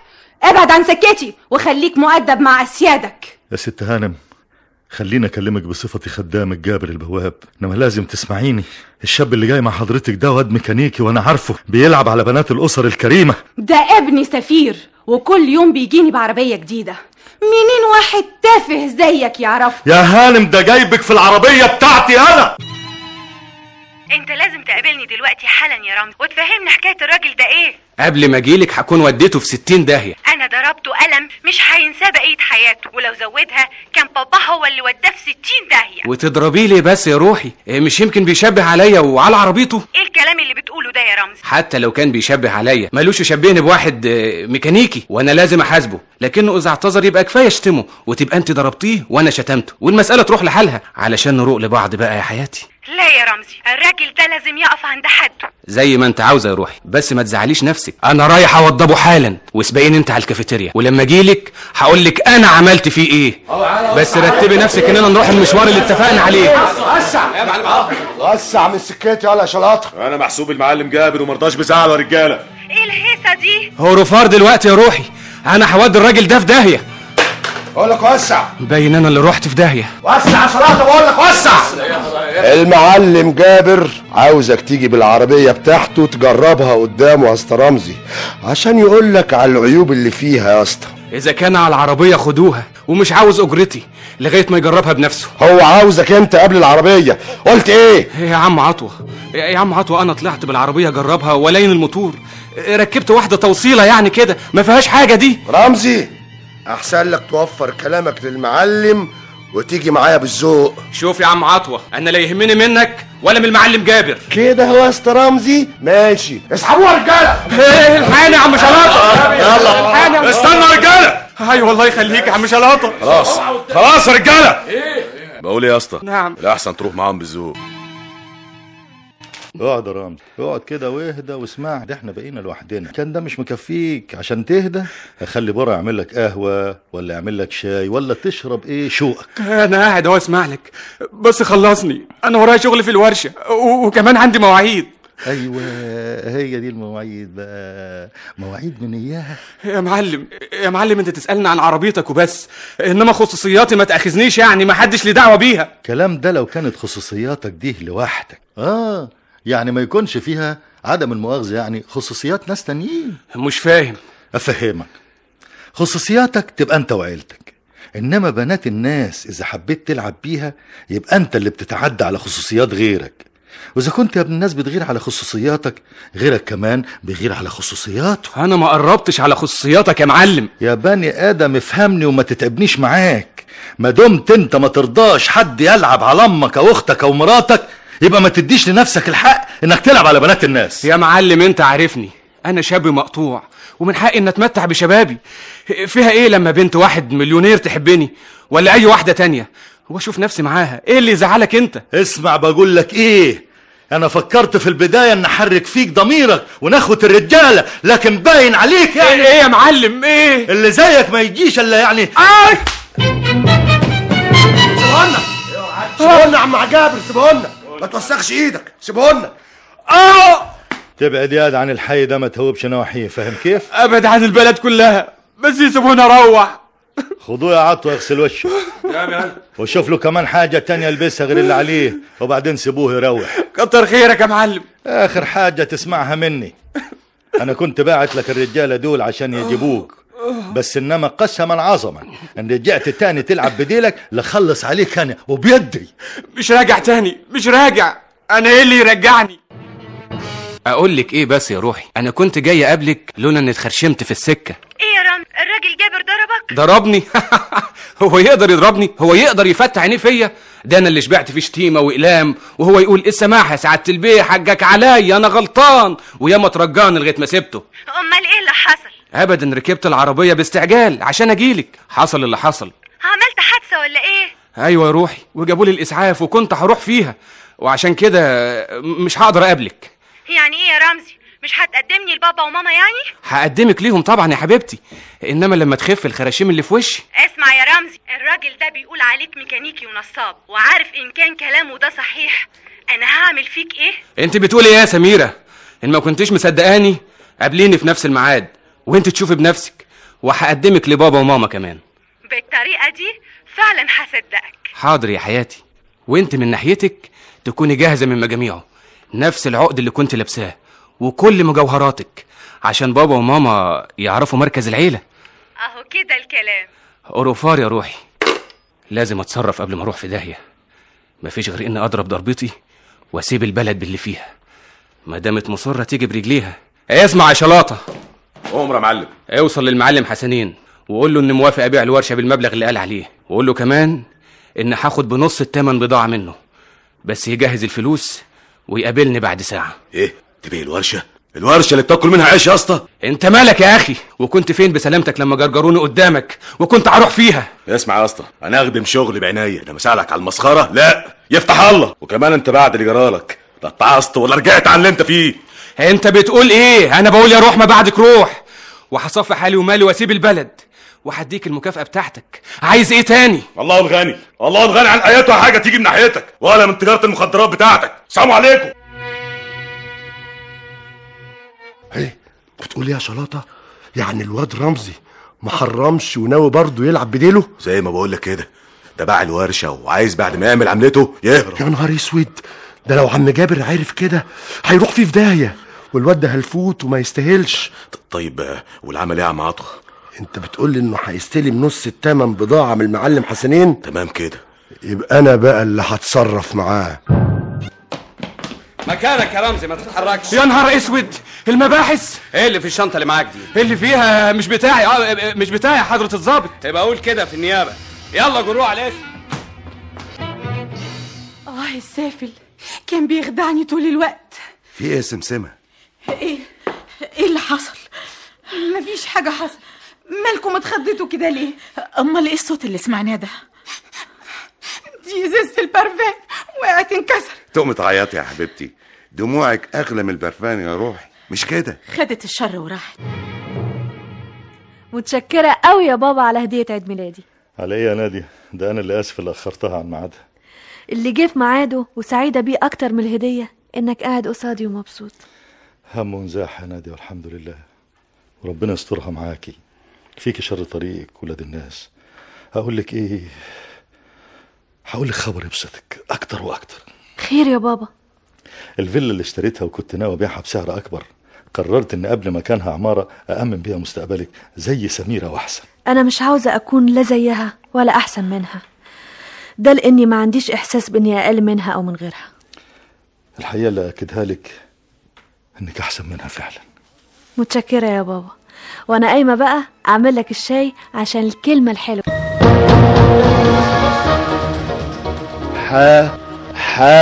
صادة يكفاك فرجة على التلفزيون يا هلا، وقوم ذاكر لك كلمتين زي ماني بذاكر. قوم يا شفيقة شوفي مين اللي هيخبط على الباب. انا رايح اشوف مين. اختي نادية. حامد، ازيك يا حامد؟ وازاي ابويا بسيوني وامي شفيقة؟ الاتنين جوه، وابويا بيذاكر لمشيخة البلد ومغلبني معاه. نادية يا مرحبا بك يا دنايا. ازيك يا نادية؟ وازاي ابوكي جابر؟ الله يسلمك يا بابا بسيوني. وجابر ما جاش معاكي ليه؟ مشغولياته كتير زي ما انت عارفة يا دنايا عارفة، انما زي ما تقولي حجة علشان يرتاح له يومين. هوا العزبة يرد الروح، وهو فرصة برضو نشوفه. حاولت معاه كتير لكنه مرضيش. هو دايما تعب روحه وهمه كله في الشغل. ها يا حامد، وانت عامل ايه؟ طلعت الاول على المديريه كلاتي، وفاضل لي كام سنه واجي مصر عنديكم. ابويا عاوز يوديني الازهر واني بدي كليه الزراعه. يا ولا المهم تتجدعن وتجيب مجموع حلو. اليومين اللي انت قاعداهم معانا هنا يا ناديه ابقي ذاكري لي فيهم، احسن الواد حامد دي هيضيع عليا مشيخة البلد. من عينيا يا بابا سيوني، وهخليك تطلع الاول ان شاء الله. يا ماما خلينا قريبين من حمام السباحه احسن. انا قلت لبابا اننا هنستناه هنا عيب نخليه يدور علينا، وكمان الشمس حامية وانا رجعت احس بالتعب تاني. اولا الجو لطيف، ثانيا المكان مكشوف وبابا هيشوفنا من غير ما يدور. اللي شايفاه انك مش مهم يجرالي ايه عندك. اللي شايفاه انه مش هيجرالك اي حاجة. انت بتعملي كده ليه يا ماما؟ حتى مضرب التنس مرضتيش اجيبه معايا. وبعدين معاكي بقى يا سميرة، قلتلك انا تعبانة. لا بعدين ولا قبلين، انا قعدت وبلاش كلام. احسن انا شايفة ميرفت بتقرب علينا. ازيك يا طنط؟ اهلا يا ميرفت. ايه ده يا سميرة؟ من ساعة ما دخلتي النادي وانا بشاورلك. لا مؤاخذة، مدام الملاك الحارس معايا انا ممنوعة ابص ورايا. يا ريت عندي ماما امورة زي مامتك. بقولك ايه، تيجي نلعب تنس؟ ما جبتش المضرب معايا. المضارب والكور وكل حاجة عند المشرف، قومي بينا. بابا زمانه جاي يا سميرة. قولي له بلعب تنس، ما فيهاش حاجة دي، وكمان مش هتأخر. يا سميرة سيبيها يا ديدي، انا عارف انها رايحة تلعب تنس، وعلى العموم كده كويس عشان نبقى لوحدنا واعرف اتكلم معاكي. خير يا سامي؟ انا عرفت نتيجة سمسمة في الثانوية ومجموعها طلع ضعيف، كان من الممكن على نص درجة تسقط. ده اللي انا كنت عاملة حسابه، وانا شايفة انها تعيد السنة احسن، لان مجموعها ده ما تقبلوش اي كلية. لا لا لا، انا مش من رأيك، لان اقدر ادخلها الجامعة الامريكية مثلا، وبلاش جامعة بيروت لانها في اسكندرية، وانا ما اقدرش على بعدها عني. ويا ترى عرفت نتيجة نادية؟ الحقيقة البنت دي مدهشة حقيقي، جابت مجموع 98%، تصوري؟ الحمد لله، مجموعها ممتاز، لانها هي كمان بنت ممتازة. على العموم بلاش تقول لي سمير. بارك يا بابا وانت يا ماما لسي الدكتور. دكتور مين يا نسرين؟ انا يا بابا. ده باعتبار ما سيكون باذن الله بعد 5 سنين، بعد ما تقبل كمان في كلية الطب. الف مبروك يا ابني. الله يبارك فيك يا ست الحبايب. جبتي مجموع كويس على كده يا سليمان؟ طبعا يا بابا، امال هقدم على الطب ازاي؟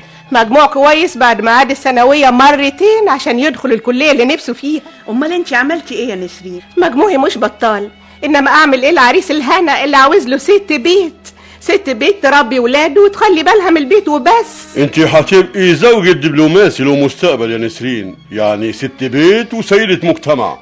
كله ماشي يا بابا، وكفايه علينا الدكتور سليمان فخر عيلة الاناضولي باشا. دي عيلة الاناضولي باشا ما بقالهاش على الحجر غيره. نقي بقى يا ست نسرين. انا بنق عليك يا سليمان، ده انا وشي عليك كان زي الفل. هروح معاك بعد التنسيق كلية الطب وهتشوف بنفسك. خايف تروحي معايا يقلشوني من الطب؟ سامع يا ماما، والله لولا انه اخويا الكبير كنت عملت عقلي بعقله. سميرة نعم يا بابا. اتفضلي يا ست الحلوين، اهو مفاتيح العربية اللي وعدتك بيها. ميرسي يا بابا. اخبار نادية ايه يا صبح؟ بانها رجعت من البلد يا ست هان. ابقي روحي زوريها وسلمي لي عليها. حاضر يا ست درية. خير يا سليمان؟ الحمد لله يا نسرين، هدرس الطب زي ما كنت بتمنى. الف مبروك يا سليمان. الله يبارك فيك. شفت وشي حلو عليك قد ايه، وانت كنت بتتريق عليا. حقك عليا يا ستي. يلا بينا بقى نفرح بابا وماما، وليكي عندي هدية كويسة جدا عشان ما تزعليش يا ستي. خليها هديتين عشان وشي هيكون حلو عليك مرتين، مش مرة واحدة، لاني هعرفك ببنت ممتازة كانت زميلتي في الثانوية. نادية، يا نادية. نسرين، تعملي ايه هنا يا نسرين؟ هعرفك يا ستي باخويا سليمان اللي جاي اطمن معاه على نتيجته في كلية الطب قبل ما اسافر اوروبا. تشرفنا يا انسه نادية. بس انتي قلتي انك مسافرة اوروبا. بلاش نتكلم واحنا واقفين، اتفضلي يا انسه نادية نوصلك. لا معلش، متشكرة. لما نتقابل يا نسرين فرصة تانية نبقى نتكلم. انا مش عارفة اقولك ايه وهقابلك امتى مرة تانية. سيبك من الخجل اللي احنا عارفينه عنك ده. اخويا سليمان شاب طيب جدا، مش من الشباب اياهم، بيصلي وما بيقطعش الفرض. يلا اركبي يا ولد. انا اكبر رغبة عندي في الحقيقة اني ابقى دكتورة، والحمد لله اسمي نزل في كشف المقبولين في كلية الطب. عال، يعني انت وسليمان في كلية واحدة. شدي حيلك بقى وغيري له افكاره الرجعية دي. لا انا مش شايفاها رجعية ولا حاجة. يعني ايه؟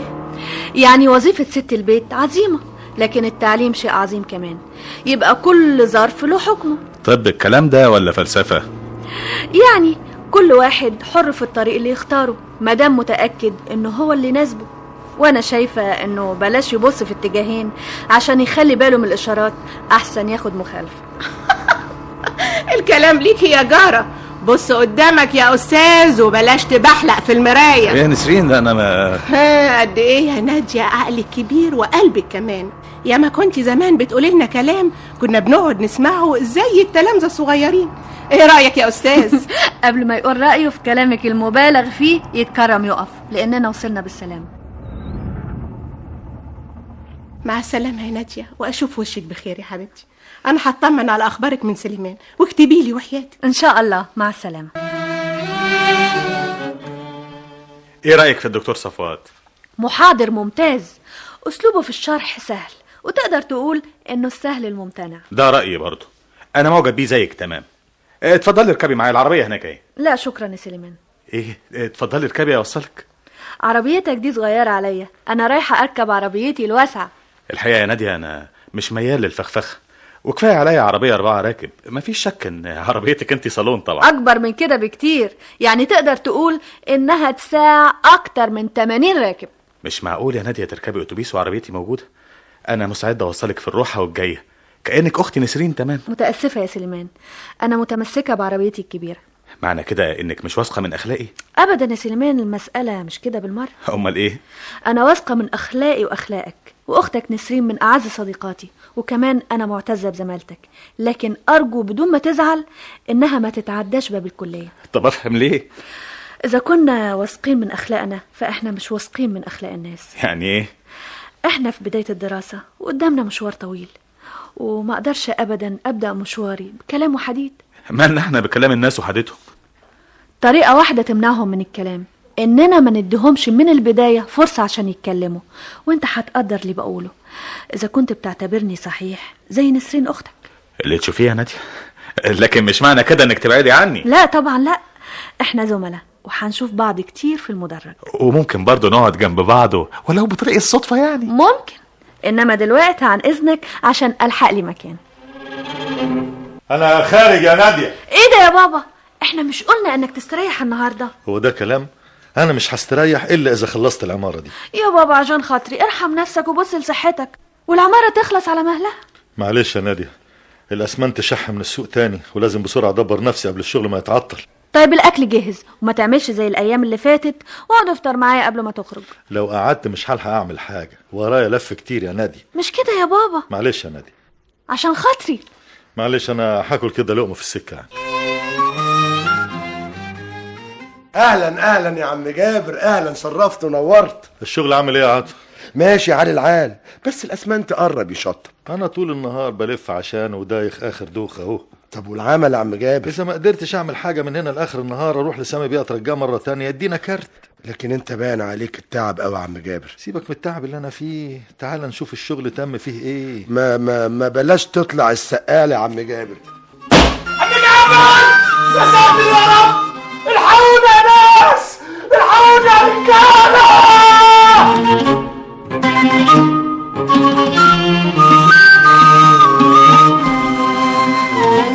كرسي يا بابا شلاطه. طيب قعدوا بس كده وخليكم ساندينه، وانا رايح اجيب الاسعاف. تعال شلاطه، تعال نجيب اسعاف ولا حاجه، انا كويس الحمد لله. طمني يا عمي، يعني ما فيكش حاجه يا عم جابر؟ ما تخافش يا عاطف، عمر الشقي باقي. ما تخافوش، المعلم ولا الجمل يا جدعان. ايه اللي جرالك بس يا عم جابر؟ صار دخت شويه من كتر اللف، روحوني البيت احسن. هات العربيه وقام شلاطه. عينيا حاضر. اسندوني بس وانا همشي. تخافوش يا جماعه، انا بخير الحمد لله. الحمد لله. على مهلك يا برع، على مهلك. اقعدوا بيه في اخر العربيه وانا اللي هسوقها.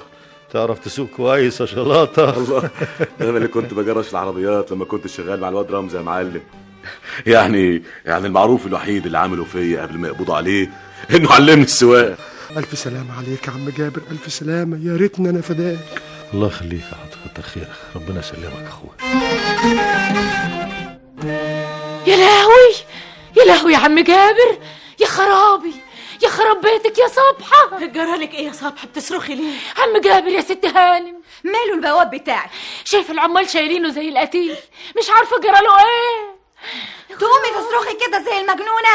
ده راح في دنيا غير الدنيا وهم شايلينه ما بيتحركش. يا ترى في ايه؟ حتى ولو مات ما تصرخيش يا صبحة على حتة بواب في قلب الفيلا. بواب حقك تصرخ عليه اكتر مني اللي بتقولي عليه بواب ده.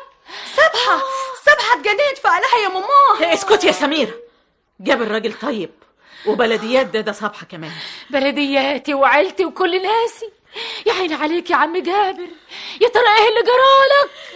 طيب يا صبحة اهدي بس، وبعد ما تهدي روحي اطمني عليه وهتلاقيها حاجة بسيطة ان شاء الله. ما اقدرش اهدى يا ست هانم، ده عم جابر، عم جابر يا ست هانم. ما تخرجيش يا صبحة الا بعد ما تحضري لي الحمام. سميرة اطلعي اوضتك من غير كتر كلام، كفاياكي قلة ادب. يا سلام، كل ده علشان حتة بواب جنبي. يا لهوي، مالك يا ست درية؟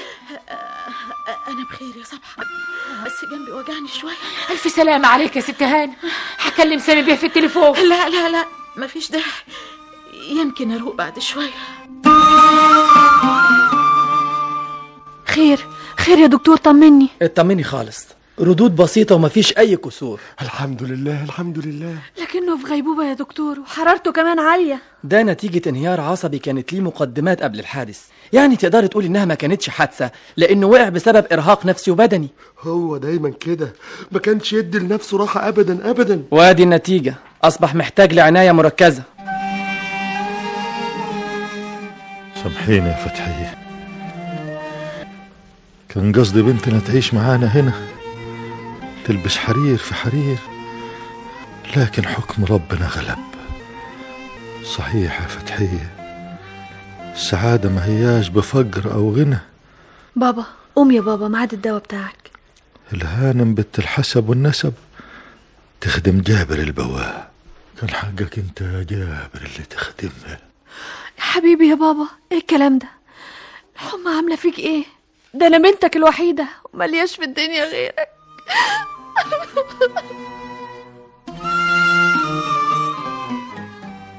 انا خارجة يا ماما. بلاش يا سميرة تخرجي النهاردة وخليكي جنبي. يا ماما، عيد ميلاد ميرفت النهاردة، وانا قلت لبابا اني رايحة لها لانها بتحضر كل حفلة اعملها. عاوزاني ازاي اقعد جنبك بقى؟ لاني تعبانة يا بنتي، اتصلي بالتليفون واعتذري لميرفت. انتي دايما يا ماما عاملة لي عيانة علشان تحبسي دمي. انا تعبانة بصحيح يا سميرة. انا شايفاكي زي الفل، وهبعتلك صبحة كمان. بابا هيجي بعد شوية وانا هحاول ما اتأخرش. كويس كده؟ عن اذنك يا ماما. كده يا سميرة. مش قادرة اقوم. يا لهوي بالي، ايه اللي جرى يا ست هانم؟ يا اخوانا حد يلحقنا، الهانم وقعت على الارض ساكتة ما بتتكلمش. صح النوم يا ديدي هانم. اهلا دكتور سعيد. سامي بيه واقف جنبي، مش تسلم عليه؟ مش قادرة ارفع ايدي. وبعدين بقى انا ايدي اهي، امسكي ايدي كده، حاولي يلا تضغطي على ايدي بكل قوتك. مش قادرة. ايه اللي جرالي؟ سلامتك يا روحي. ما تخافيش يا ديدي، شوية ارهاق خفيف هيروحوا وهتبقي كويسة. بس قوليلي حصل ايه؟ حبيت امشي، دخت، وقعت على الارض.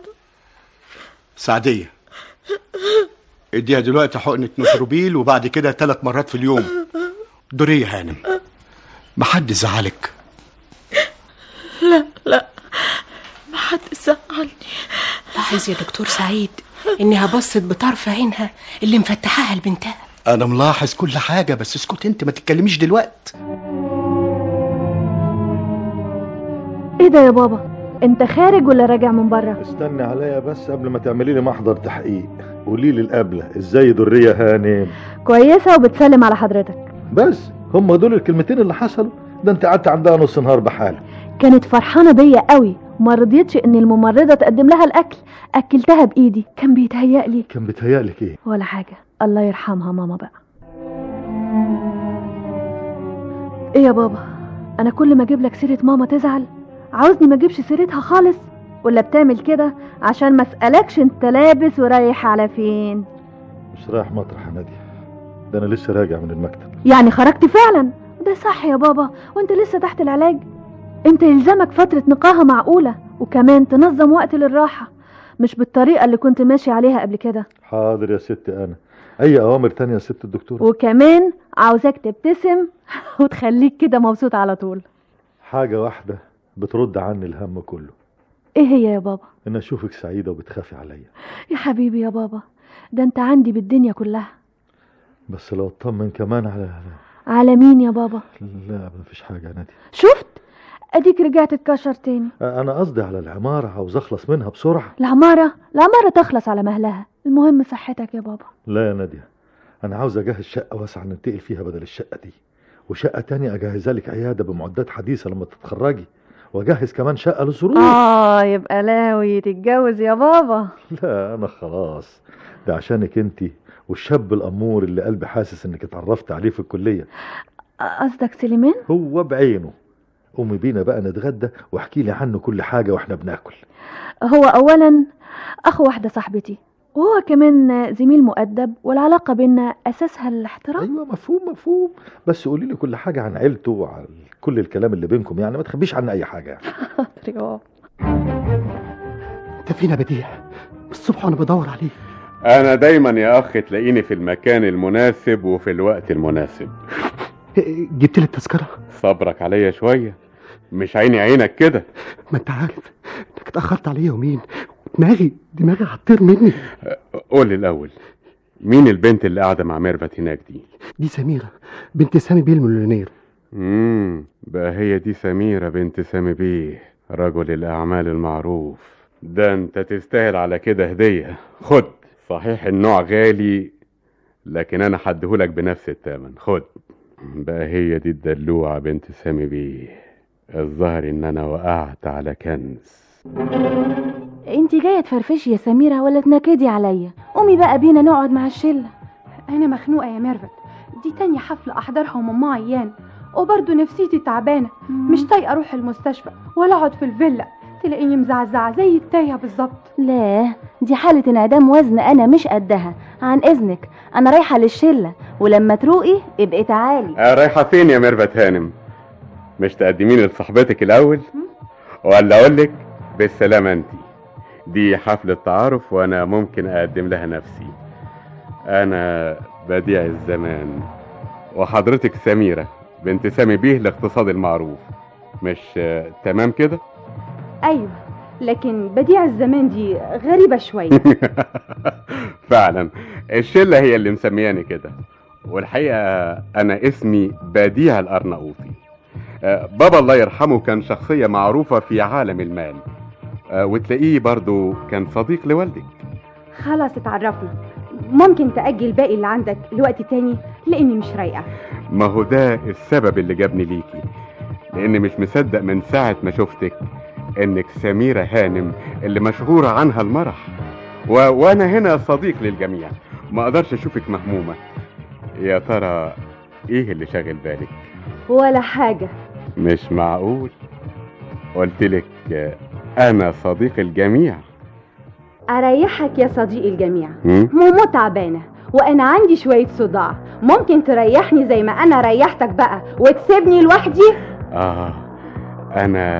انا ممكن اريحك، لكن مش ممكن اسيبك لوحدك، لان فعلا جيت في وقتي ومعايا اخر صيحة لجلب السعادة المفقودة، ودي وردت من امريكا. ايه هي؟ ده احدث اكتشاف علمي بيسموه في امريكا تراب الملايكة. هو صحيح ثمنه غالي، لكن سعادتك بدون ادنى شك اغلى منه، وانا كمان بقدمهولك هدية مني. هو بيضيع الصداع؟ اكيد، ده بيضيع كل حاجة. امال سميرة فين يا ميرفت؟ قاعدة هناك مع اللي اسمه بديع. مش كنتي معاها؟ سبتيها ليه؟ ما اقدرش استنى معاها طول ما الجدع ده هناك. انا معاكي في اللي قلتيه يا ميرفت، ملناش دعوة بيها بعد كده، دي حتى مغرورة في نفسها ودمها تقيل. قطتي صغيرة واسمها نميرة. لا لا لا لا لا، خليها اقولك، نقول قطتي جميلة واسمها سميرة، لعبها يسلي وهي اللي كظلي. هايل هايل. يعملوا سميه غدا؟ هي اتهبلت في عقلها ولا ايه؟ اللي يشوفها وهي رافعه مناخيرها في السما يجي يتفرج عليها دلوقتي. تعالوا يا بنات نضحك عليها. ستاتي جميله واسمها سميره، لعبها يسلي وهي ليك ظلي. الحمد لله، درية صحتها دلوقتي اطمن. هكتب لها يا سيدي على خروج النهارده. رتب نفسك، خدها بقى رحله سياحيه زي ما اتفقنا. تصور يا سعيد عرضت عليها نروح العزبة سوا او نعمل سياحة انا وهي في البلاد يومين، رفضت. غريبة، رفضت ليه يا اخويا؟ اتجادلنا شوية وسلمت برأيها في النهاية. اقتنعت يعني بكلامها؟ درية انسانة مثقفة ودرست فلسفة زي ما انت عارف، وهي فاهمة بتعمل ايه. ملخص كلامها ايه؟ قالت انها من هنا ورايح هتهتم بنفسها وملهاش دعوة بحاجة، وحملتني كمان مسؤولية فشل سميرة في دراستها. المسألة بقى كده. على العموم سهير راحت لها دلوقتي، تلاقيها بتحاول تقنعها. ايوه يا بديع، هات اللي معاك خليني امشي. صبرك يا سميرة هانم، مش لما تشربي حاجة الأول؟ انا خرجت من الفيلا من غير ما اقول لحد، اديني تراب ابليس وخليني امشي من هنا. بس احنا بنسميه تراب الملايكة. ده كان زمان لما ما كنتش عارفة حاجة، لكن دلوقتي عرفت انه مخدر ملعون.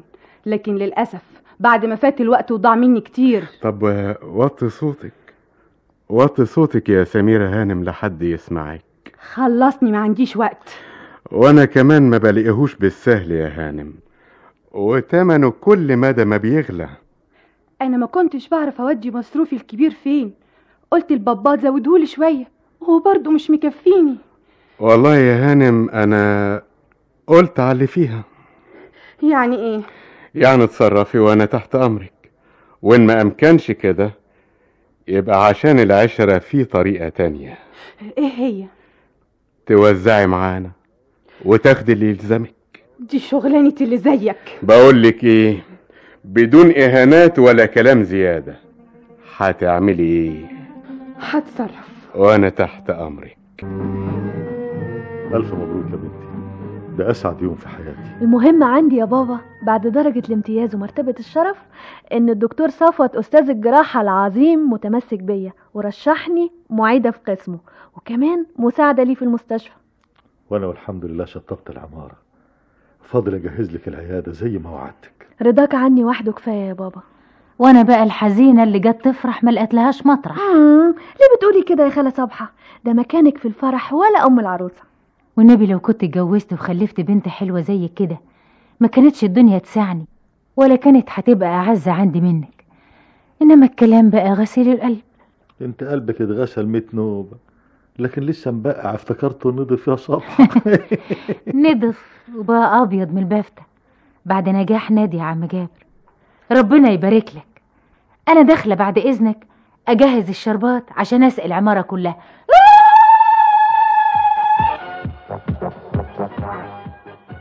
شوفي بقى يا سميرة هانم، ادي الكارت بتاعي فيه عنواني ونمرة تليفوني.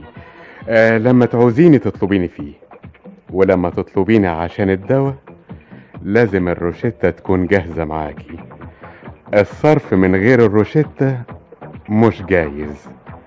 فهمت يا حلوة؟ يعني ايه؟ انت قلت انك هتتصرفي. ما انا اتصرفت، والاعتماد الدفعادي انتهى، والبند اللي عندي لا يسمح. اتفضل. الانسيل ده ينفع؟ ده تمنه غالي قوي. مش بطال. ينفع. ما ينفعش ليه؟ وخلي برضو الكارت معاك. الظاهر اننا هنتاجر بعد كده في المجوهرات يا زعيم. بقى الحال وصل بسميرة بنت المليونير السامي للدرجة دي؟ طبعا تلميذك يا زعيم. ولسه يا بديع، البنت هتبقى زي الخاتم في صباعك. بس اوعى تفلت منك. معقولة؟ ما بقاش تلميذك انفلتت. برافو عليك يا بديع، بس خف ايدك عليها لانها هتنفعنا في حاجات كتير قوي. الفطار جاهز يا ست هانم. اطلعي شوفي سميرة اتأخرت ليه. لا بلاش تطلعي يا صبح، سميرة نازلة اهي. ايه سميرة يا روحي، مالك؟ ولا حاجة يا بابا. بقالك مدة ما بتهتميش بشكلك زي زمان. أبدا، أنا عادية جدا. لا يا سمسمة، انت متغيرة، ومن كام يوم ما شفتش الأنسيال بتاعك. الأنسيال الظاهر إني قلعته في الحمام وما لقيتوش بعد كده. ما شفتيش الأنسيال بتاعي وانتي بتمسحي الحمام يا صبحة؟ أبدا يا ست هانم، الحمام ما كانش فيه حاجة. يمكن راح في البلاعة. خلاص يا روحي، خلاص فداكي، انا هجيب لك احسن منه. طب يلا نفطر الأول ونتكلم بعدين. أنا طالعة فوق لأني حاسة برعشة خفيفة. لا افطري الاول يا روحي واشربي لك حاجة سخنة. شبعانة يا بابا، وبعد شوية لما أروق حابة أفطر.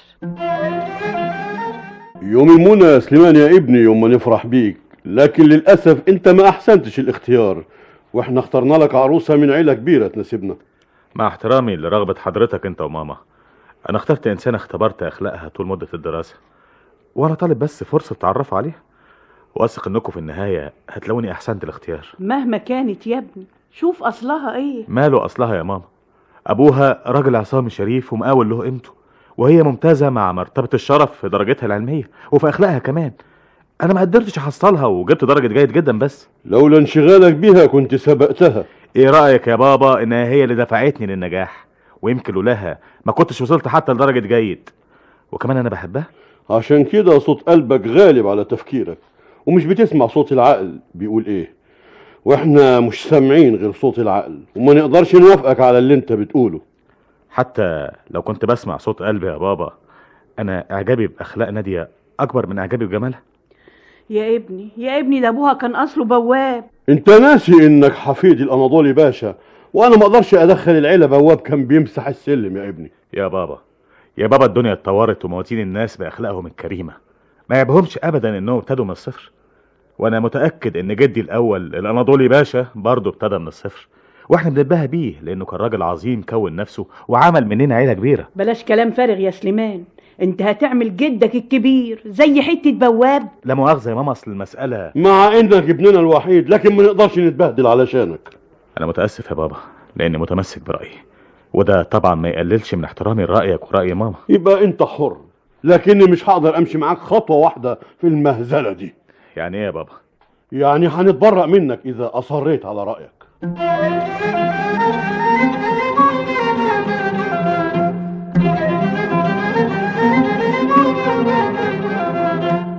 أظنك تقدر قيمة العقد اللي معاك. فعلا ده يكفيكي مدة طويلة، لكن ما قلتليش هتقولي لهم ايه لو سألوكي عنه؟ أنا قلت عن الأنسيال إنه راح في البلاعة. معقول. طب هتقولي ايه عن العقد؟ مش عارفة الحقيقة، أنا كمان محتار أقولك ايه. يعني مش هتقبلوا مني؟ لا مش ده اللي أقصده طبعا، لكن المسألة تخوف برضو. وبعدين؟ على أي حال أشاور الأستاذ في الحكاية دي الأول. رايح فين دلوقتي؟ استني مني مكالمة. ما تتأخرش. ما تقلقيش يا سميرة، حالا هرد عليكي مسافة السكة. ايه رأيك يا زعيم؟ واضح انه عقد غالي قوي. يعني ناخده ونريح البنية؟ تبقى تلميذ خيبان يا بديع. ليه يا زعيم؟ من غير ليه. لانك بالطريقة دي بتخلص عليها، واحنا لسه عاوزينها وممكن ناخد منها اكتر من كده. كلامك معقول، لكن العقد غالي. طب ايه ناخد بداله؟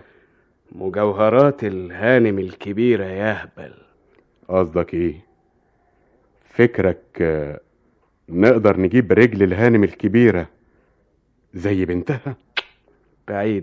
بعيدة دي حبة يا بديع، انما تكة بسيطة على سميرة تجيب لنا كل اللي احنا عايزينه، لان المخدرات خلاص سيطرت عليها، يعني عقلها وارادتها خلاص ما عادش ليهم اي وجود.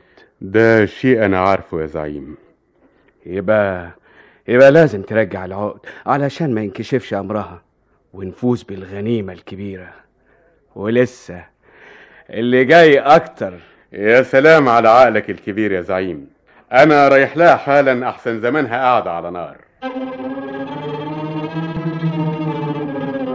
انا مش عارف اقول لك ايه يا زعيم. انا قلبي مش مطمن. ولا يهمك يا بديع. صحيح هي فرحت لما رجعت لها العقد وفكرت ان التذكرة هدية، لكن لما فهمت قصدي رفضت بعصبية، رفضت حتى انها تلمس مجوهرات امها. يهبل شوية بسيطة، والعصبية والرفض فيش خلاص بح، لانها مش هتقدر ترجع عن الشمة، ومفيش قصادها سكة تانية. فهمت ولا لسه؟ دي كانت زي المجنونة وهي بترد عليا، وشوية شوية كانت هتضربني. ده من حلاوة الروح بس. يعني معقول هتسرق امها؟ وليه لا؟ انت نسيت اللي جرالك؟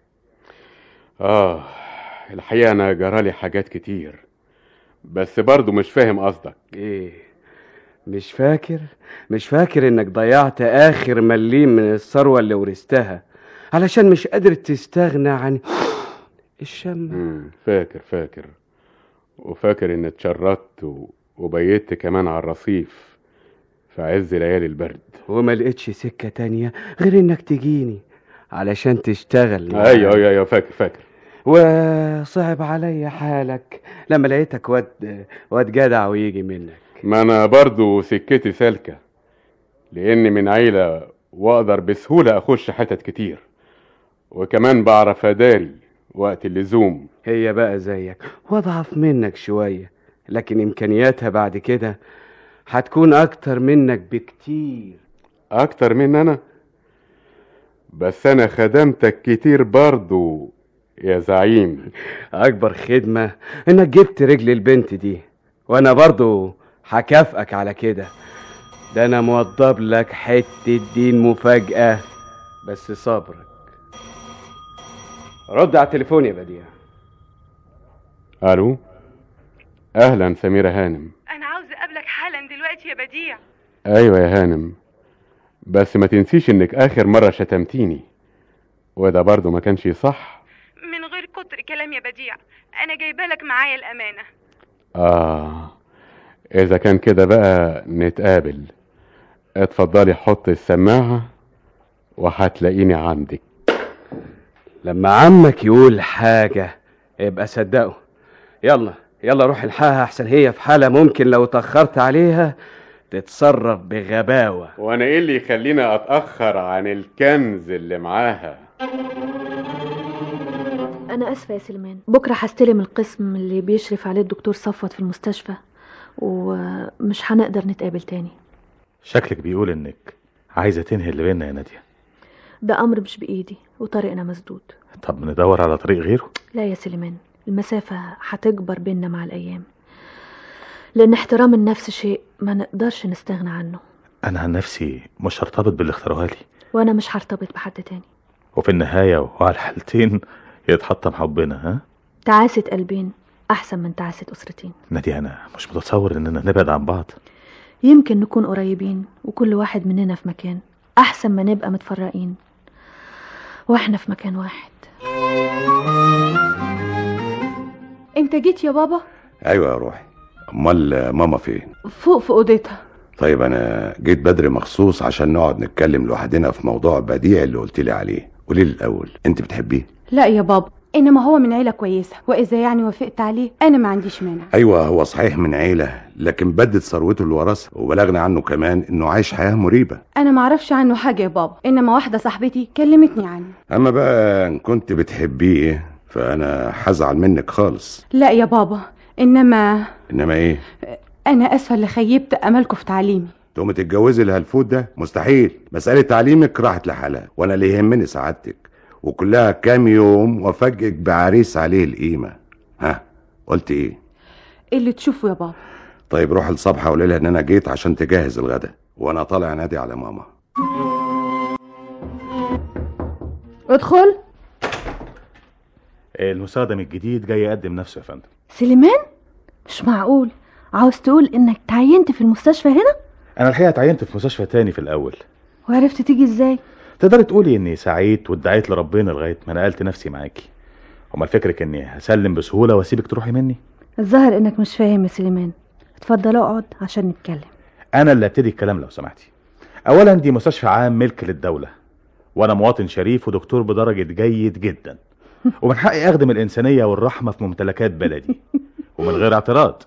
ثانيا ما زالت عربيتي هي العربية الكبيرة ساعة 80 راكب قطاع عام، ولا يمكن تمنعيني ان اركبها معاكي. الدور عليكي بقى في الكلام لان قلت كل اللي عندي. اولا انا سعيدة بوجودك معايا وبرحب بيك كزميل بدرجة جيد جدا.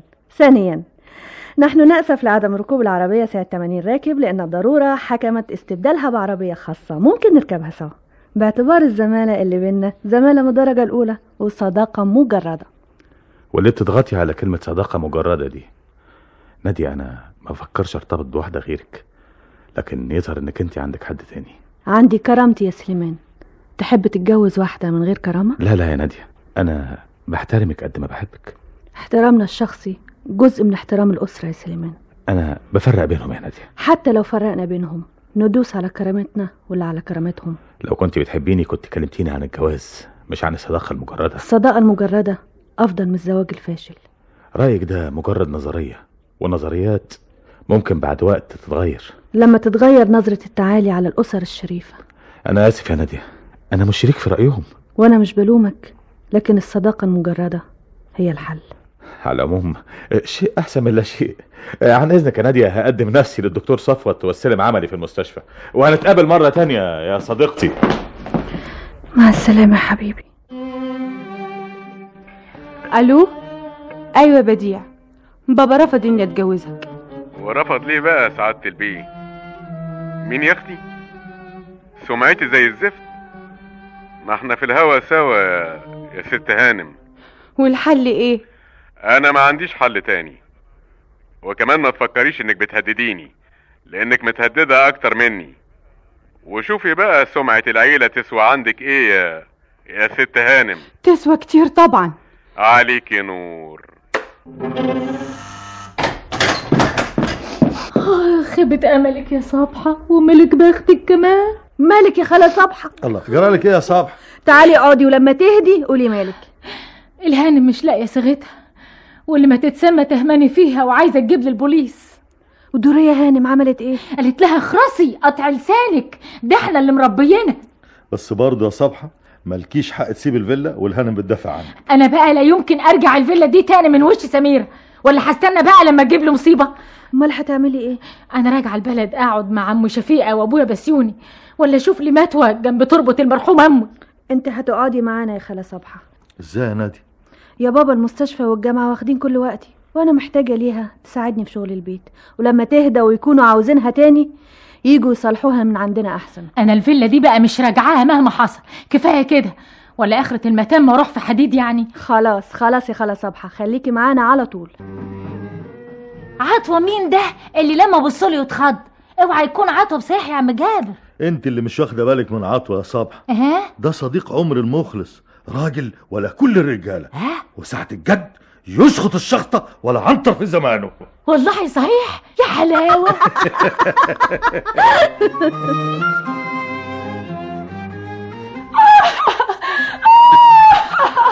الحقيني يا ماما.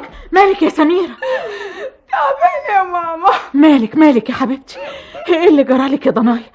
افتحي قلبك لماما وقولي لها على اللي فيك يا حبيبتي. اذا ما فتحتيش قلبك ليا هتفتحيه لمين يا روحي؟ انا اللي سرقت المجوهرات يا ماما. وتسرقيها ليه يا روحي؟ هو انا بعز عنك حاجه؟ اطلبيها مني وانا اديها لك. انا بشم يا ماما، بشم هيروين، بقيت شمامة يا ماما. خبر مخدرات؟ ساعديني يا ماما ارجوكي، ما تقوليش لبابا. انا هعمل المستحيل عشان ما ارجعش تاني يا ماما. طيب يا روحي، هساعدك ما دمتي عرفتي غلطتك، وهتتعالجي وكل شيء يتصلح. يا ريت يا ماما يا ريت. انت ستفت الشنطة يعني حاجات وحاجات وما نسيتش اي حاجة، حتى الشاي والسكر. ده احنا رايحين الاسماعيلية يا عم جابر، مش بلاد بره. فضي حاجة منها، فضي حاجة يا اخويا. سيبه يعمل اللي هو عايزه، ربنا يخليه وما يحرمناش منه. ده انت لو عاوز تسافر بره انا متأخرش عنك يا عاطف، لكن انت بقى اللي اخترت الاسماعيلية. مالها الاسماعيلية؟ دي المدينة الخضراء، بلادنا احسن من بلاد الخواجات يا عم جابر. وشهر العسل عاوز مكان هادي ومفيهوش زيت ولا زمليط. ربنا يهنيكم ببعض يا عطوة يا صديق العمر. ليه كده يا بديع؟ اتجوز من غير موافقة بابا وماما ازاي؟ ومين قالك يا روح انهم مش موافقين؟ بابا في اسكندرية. ما انا اتصلت بيه بالتليفون وخدت موافقته. انا قايمة ارجع الفيلا حالا، ماما زمانها مشغولة عليا. ما تشغليش بالك، انا اجرت لهم فيلا مفروشة عشان يحضروا الفرح، وهتلاقيهم دلوقتي هناك.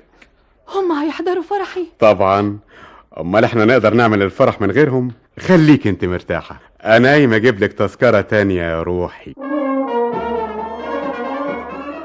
قومي يا روحي، المأذون وصل. الشهود موجودين؟ كله جاهز يا استاذ. امضي هنا يا عروسة والف مبروك. معلم جابر، معلم جابر، ايه يا شلاط؟ عارف الفيلا اللي اجرناها مفروشه في شارع الهرم؟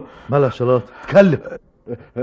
سميره اللي كان بيعكسها الواد رمزي بتتزف فيها دلوقتي. مش معقول، سمي بيه مسافر اسكندريه. اتكلم عدل يا شلاط. عيب يا معلم، انا واعي لكل كلمه بقولها. اذا كان اللي بتقوله ده صحيح تبقى مصيبه لازم نلحقها. اسمع برع انت وشلاطه، هات التر رجاله معاكم واسبقوني على عربيتي. حاضر يا معلم، يلا بينا يا برع. الله.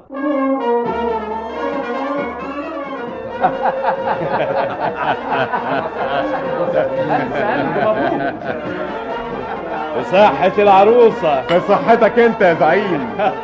بصحتك يا بديع. الف مبروك يا زعيم. مبروك عليك انت يا بديع. هي برضو ممكن تتقال لي لان انا العريس. عالورة بس، اصلك عريس ورا.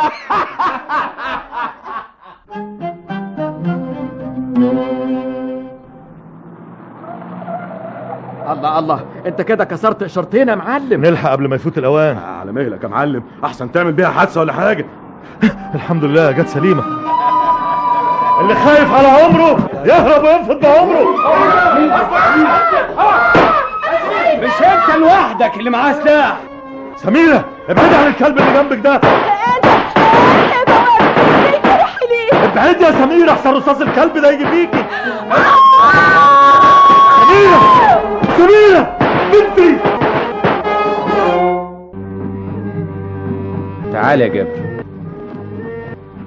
مالك يا جابر؟ الإصابة اللي في رجليك تعبك؟ لا يا ساعة البيه سلامتك دي بسيطة. تحب تروح المستشفى؟ ملوش لزوم يا بيه، الرصاصة طلعتها بصبعي واللي باقي ده خدش بسيط.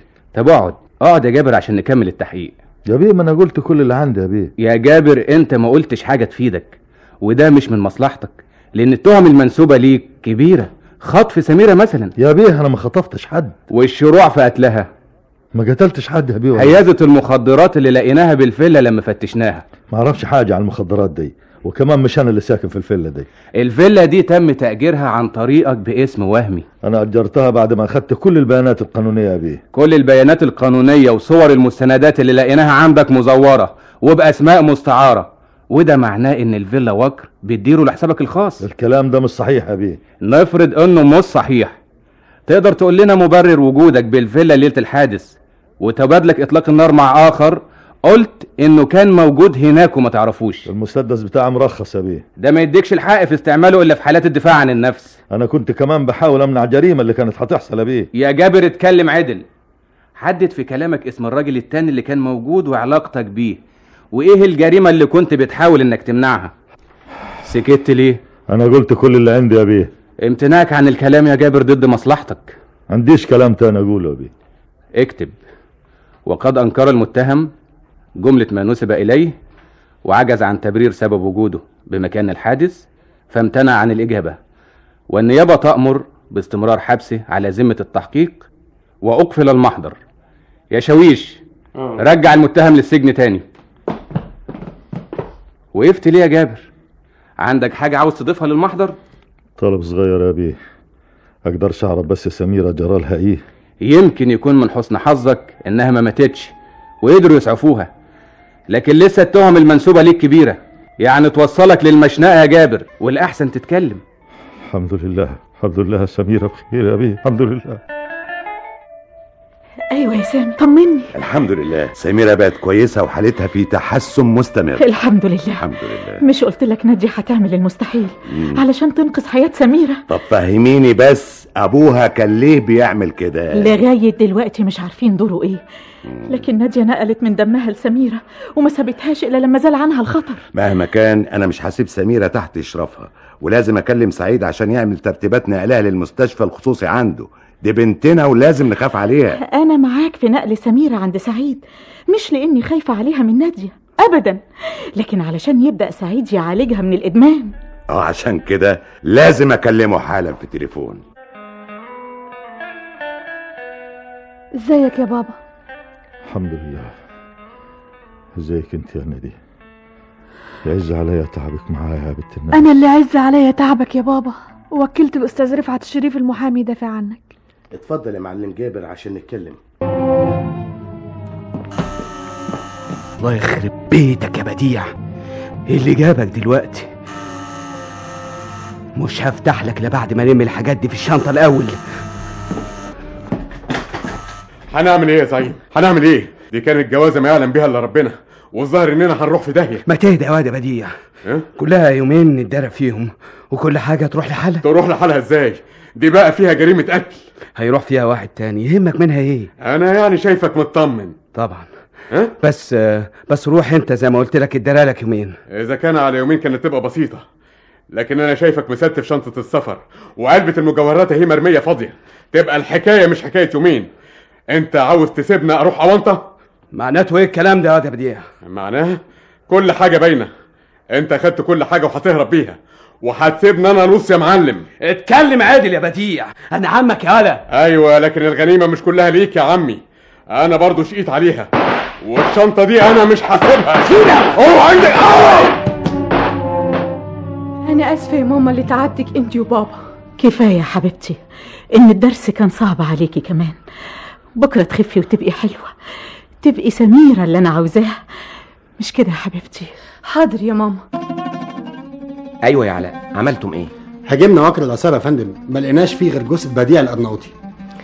على العموم تقرير المعمل الجنائي جاني دلوقتي، وبيقول ان الرصاصة التي اصيبت بها سميرة مش من النوع المستخدم بمسدس جابر.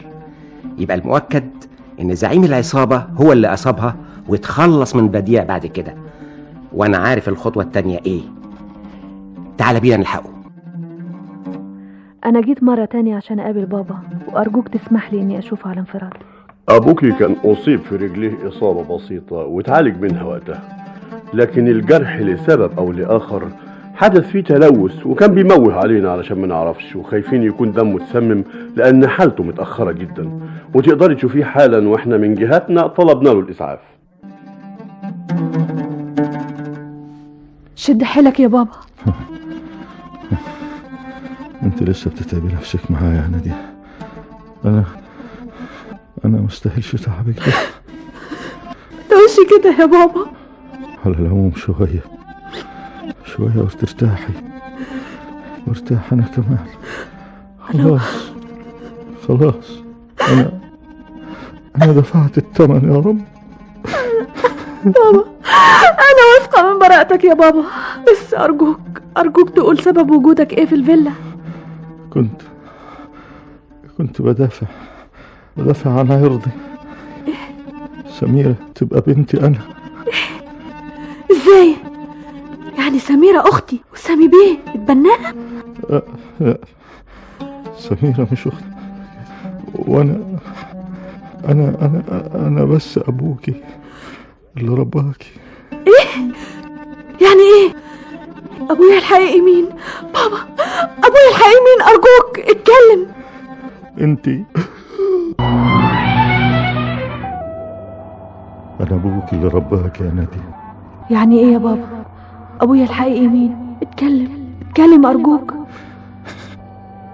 يا ترى كل اللي حصل من البداية كان صح ولا غلط يا جابر؟ حاولت ترسم مستقبل بني، شوف ايه اللي جرالك وجرالها. يا ترى بعتها بالفلوس اللي اداها لك سامي بيه وهي لسه صغيرة، ولا خطفت منه بنته الحقيقية؟ ابدا، كل اللي حصل كان غصب عني. سكت على الغلط ليه؟ كان لازم تقول الحقيقة من البداية. ما قدرتش اتكلم، اتخرس لساني. كنت حاول ايه؟ مش عارف ايه اللي كان هيجرالي لو ما صدقوش حكايتي. ساعتها كنت هتبهدل انا ونادية، وتبقى يتيمة الام والاب كمان. هي كمان ما كانتش عاوزاني، اتعلقت برقبة الهانم وصرخت زي اللي كان قلبها حاسس ان عاوز اخدها من الحضن الحنين ورجعها يتيمة بلا ام. قلبي ما طوعنيش، قلبي ما طوعنيش. سبحانك يا رب، سبحانك يا رب. امنت بيك، ادي بنتين جم للدنيا في يوم واحد، مفيش في ايدهم غير البراءة. شوف كل واحدة منهم بقت ايه. انا راضي يا رب، راضي باللي قسمتهولي يا رب، عشان خاطر حبيبك النبي تسامحني. انا راضي بحكمك، راضي بحكمك يا رب. عذاب الدنيا ولا عذاب الاخرة. سامحني سامحني سامحني يا رب. انا بنت مين؟ انا بنت مين؟ ومين ابويا الحقيقي؟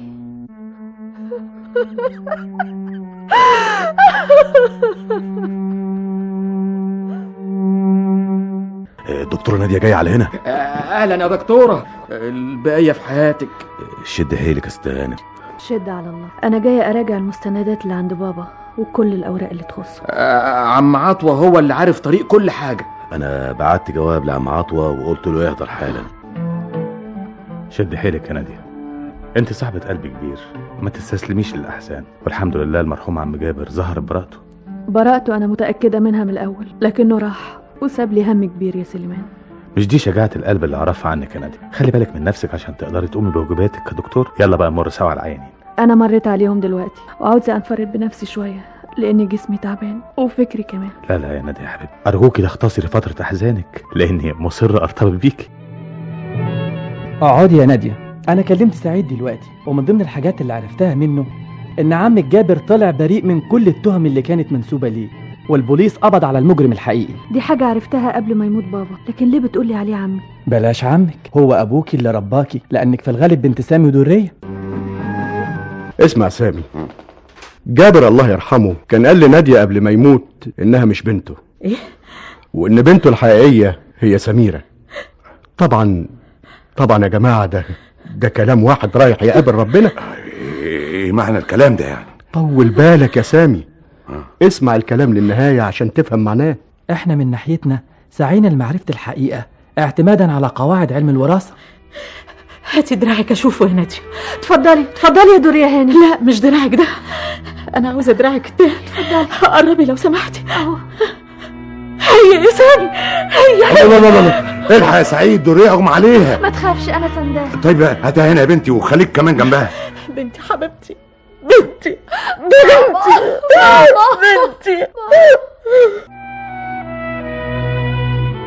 خلي بالك سميرة نزل. انا سمعت كل حاجة. جابر يبقى ابويا ومات بسببي. انت بنتنا اللي ربيناها برضه يا سميرة. انا ما عرفتش ليه يا بابا غيرك. تعالي عندي يا سمسم. وانتي يا ماما عشت طول حياتي اقول لك يا ماما. يا روح ماما، انا برضو مامتك، وحد شبع من لبني غيرك انت يا حبيبتي. وانا برضو اختك وهشدك بشعرك زي ما كنتي بتشديني. سامحيني يا نادية، احنا كنا عيال والاخوات بتتخانق، وما تنسيش ان دمي بيجري في دمك. حبيبتي يا نادية. يا رب الاقيها بخير زي ما بيقولوا. الصبحة وصلت واحنا كنا نسينا. لا خبر ايه اللي مجمعكوا كده؟ قولي لنا يا صبحة. نعم. نادية. نعم. تبقى بنت مين؟ يا لهوي، رحت في داهية يا صبحة. ما تخافيش يا صبحة. ايوه الحقيقة احنا عرفناها خلاص، بس بنسأل ايه اللي تعرفيه. انا ما اعرفش حاجة ساعة البيه. انا بس كل اللي عملته ان انا غيرت لفافهم هما الاتنين مع بعض، وما اعرفش اتلخبطوا ولا ايه. خلاص يا صبحة. ايوه احنا عرفنا ان نادية بنتنا وسميرة كمان بنتنا. كده الف بركة. نادية، الزهروطة دي فكرتني بحاجة. ايه؟ اوعي انت تنسيها لو سمحتي بقى. حددي لبابا وماما ميعاد عشان يجوا يزوروكم. يمكن بنت رجل اعمال الكبير ترفض اللي رفضوها لما كانت بنت بواب. ايه الكلام ده يا ناديه؟ انا ما يهمنيش الا شخصك انت، وده رايي من الاول. انا اسفه يا سليمان، ما اقصدش. يقدروا يشرفوا بعد ال40. اقدر ازور قبر بابا معاكي؟ حاضر يا سميرة، وانا هرجع لك العمارة اللي سجلها لي باسمي. انا مستاهلهاش. لا يا سميرة، ده حقك الشرعي. هفرق تمنها رحمة ونور على روحه.